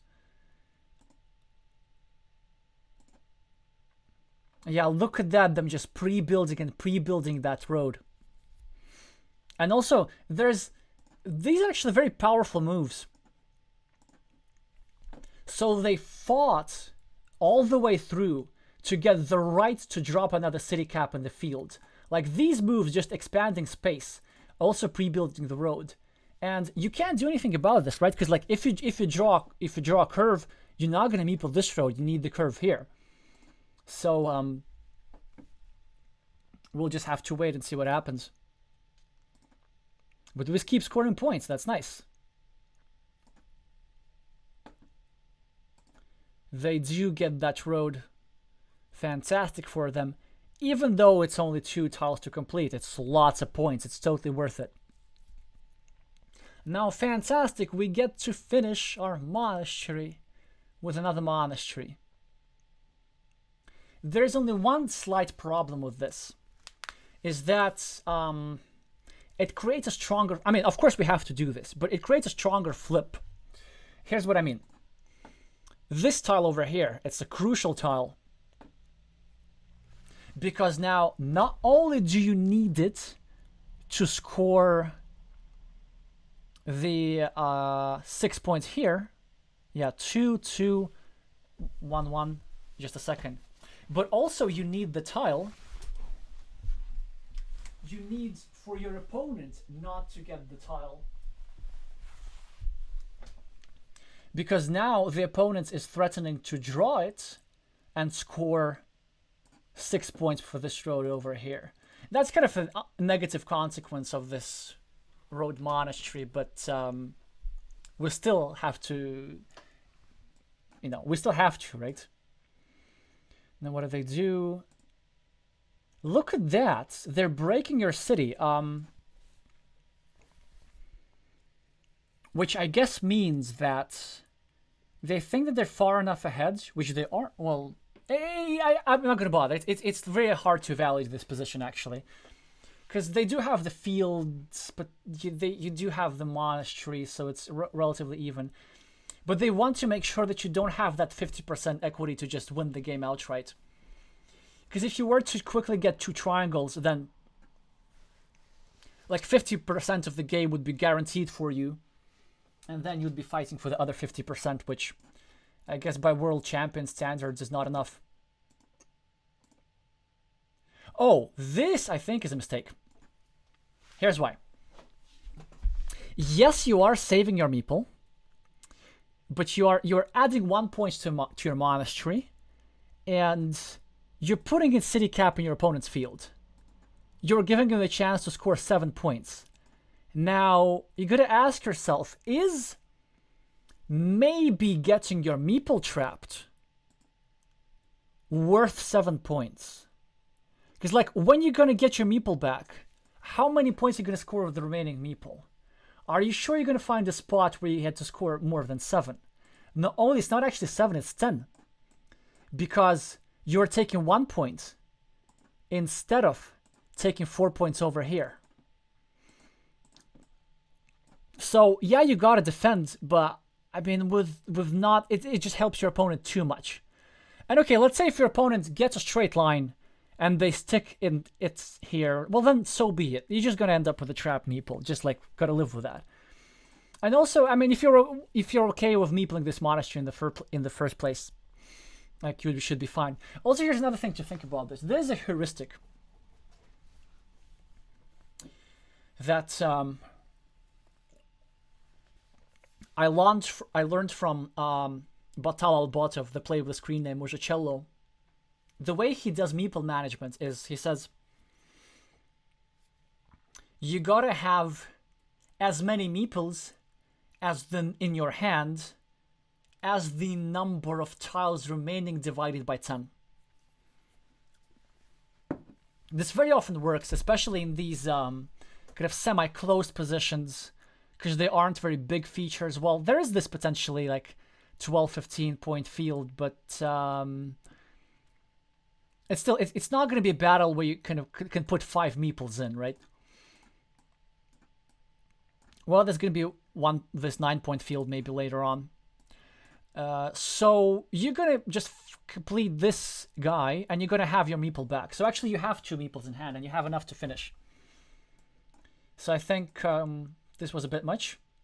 And you see, they immediately snatch this.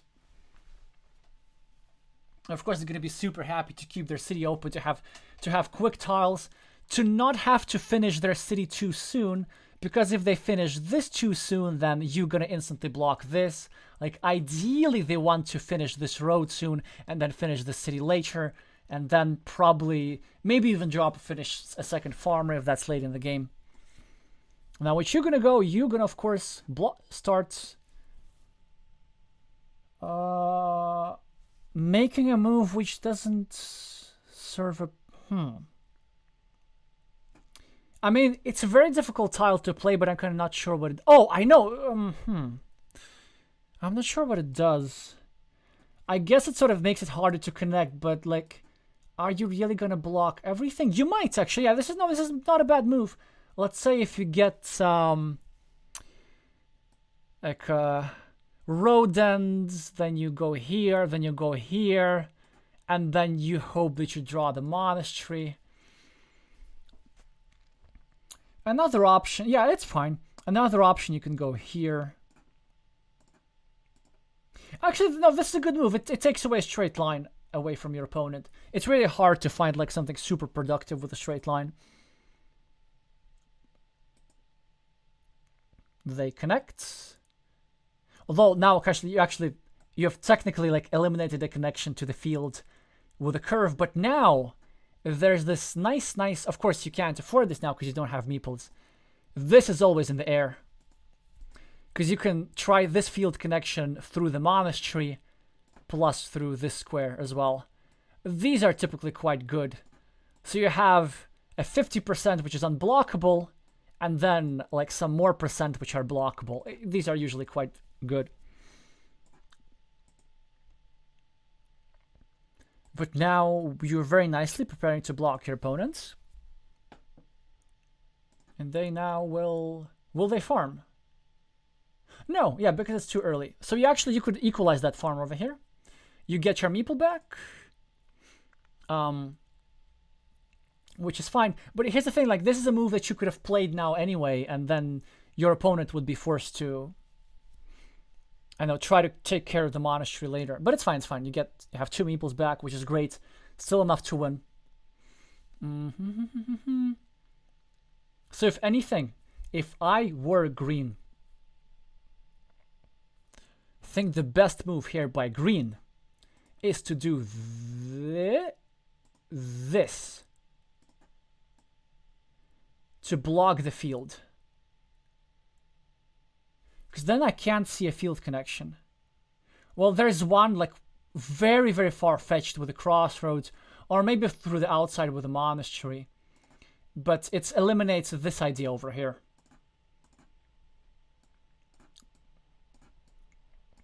And of course, you still have some fieldless wins, right? Because you have a monastery, you have this ruin, so lots of good things can happen for you.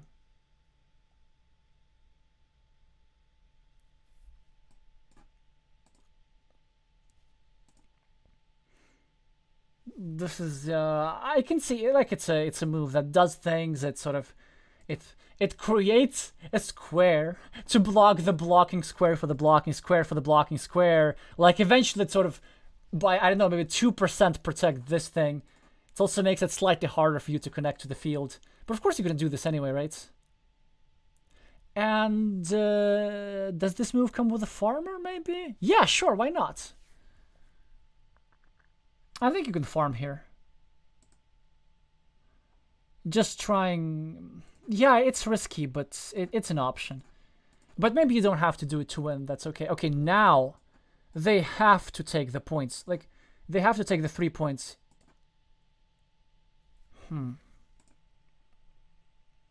I guess that's okay, but is there... I don't think there's a real risk of you actually finishing this city. So probably I would have closed this to eliminate the field connection. Because you now get your stuff back. And now I think you can actually win. They take a 6-point field. They absolutely have to, and it's indirectly a 9-point field. So now you can't... It's a very, very good tile. You could take a monastery, you could take a field. You could take 3 points. It's too late to take 3 points because you going to end up with too many meeples. So it's either monastery or field. You could take this field and equalize, which is fine. But you could do that later because you could use the tile as a monastery. Basically, I think the winning move for you was to go here. Because it creates so many possible scenarios. So first of all, oh yeah, okay, so let's just try viewing this first. It's a 7-point monastery versus 6-point monastery. 1 point more. Great. Second, it pre-builds a 4-point road. Maybe for you, maybe for your opponent.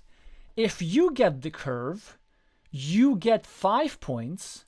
And probably you just win the game with these points. If your opponent gets the curve, he gets 3 points, and then you get to finish your monastery and meeple the road with tempo and kind of get 4 points that way. So you sort of get to equalize, and you get to play meeple in every move. There are some scenarios where nobody gets a curve, and then your opponent gets some kind of good tiles. I don't know, maybe your opponent gets very lucky and draws a 6-point road very early, and then meeples a ruin or something, and then you're desperate and you have to connect to the field. Well, then there's still going to be this opportunity once, I don't know, like imagine the situation where there's only 1 curve remaining, to go YOLO and connect through the outside like this. Sort of you drop a farmer, and then you connect through here, and then you score like 4 points. This is all far-fetched. Like probably the main scenario is just getting the points, either getting the extra points for the road or getting the meeple back. But I think this was your monastery spot. In addition to this, the problem with this monastery spot is that it expands your opponent's field to 9 points. So, because of course he's gonna do this.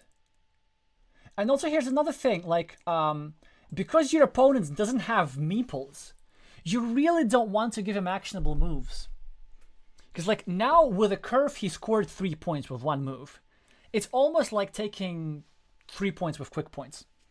And as a result, because you expanded his field, you're forced to spend 2 tiles on equalizing as opposed to just 1. Like what you could have done is take a monastery here. Well, actually, then he would not expand his field. He would take this curve. Then you would go here and then take this curve. So then, as a result, you would end up already having 3 points more and 1 meeple more. Just trust me. And then at a later move, you just meeple the farm here, and then you equalize indirectly. You have 6-point farm here, and your 6-point farm here. And then you're equal regardless whether you need to merge or not. So now we need to do this. You're forced to. I don't know what your opponent does. Something. Yeah, trying to sort of block, creating some additional stuff. What could you do? I have no idea. At this point, probably the only way you can win, like, you're just flipping for this tile. You're just flipping for this tile. Whereas, I think with the monastery over here, you can win without that tile.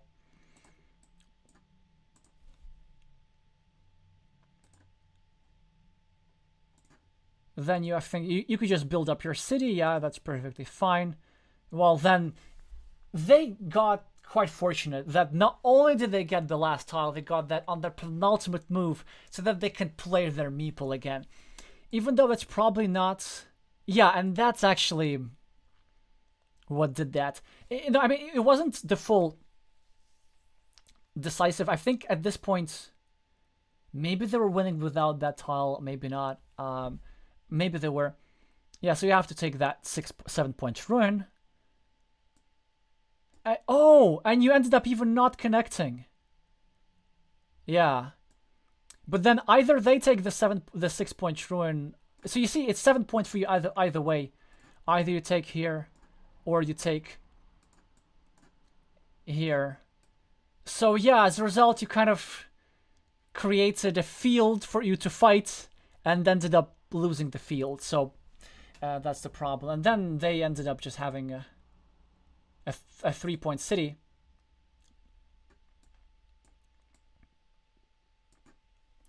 And then we ended up losing the game by 6 points.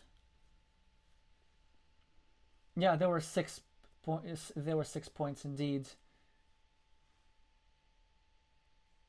Yeah, exactly. So you're saying you're flipping for the regular Dorito to connect the field, but then if you, like, at this point, like, he was bound to get something nice. If you get the Dorito, he gets the ruin, or so it's well, first of all, simply endgame stuff. I think overall, I really like a lot of what you did in the game. I think you really held your own, managed to create some nice threats, managed to basically create a fieldless win condition for yourself. But that's the thing. That's the thing. Versus this. What else? There were some other interesting situations, but most of them were quite subtle. To point out what your opponent did well, this expansion of the field was absolutely stellar. And they ended up with 7 more points than they would have to, and that makes all the difference. Like in these close game, just 1 city cap on your field, that's 7 more points. That's it. That can be the victory right there. So maybe this a bit unfortunate. This very interesting. Not what I would have done, but like very interesting monastery. Ends up working quite all right for you. And the way you manage to converge these city caps and start building the city and create these threats, and also to attack everything, and by attacking your opponent's meeples, give more time to achieve your own meeples, that was all stellar. That was all great stuff. And I think just at the end it came to endgame calculation and also some nice moves by green as well.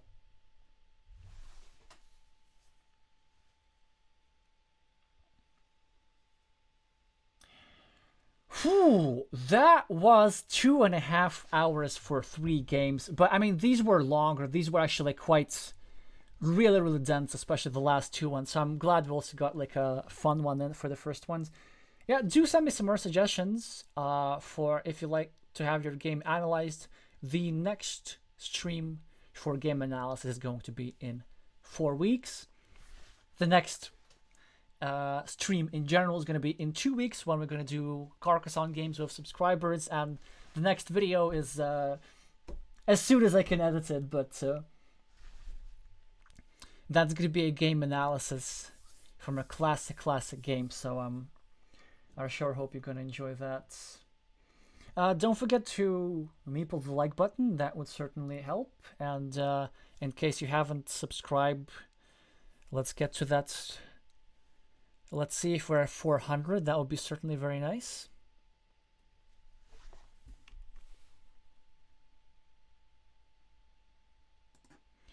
Thank you so much for watching, and I'm gonna see you soon.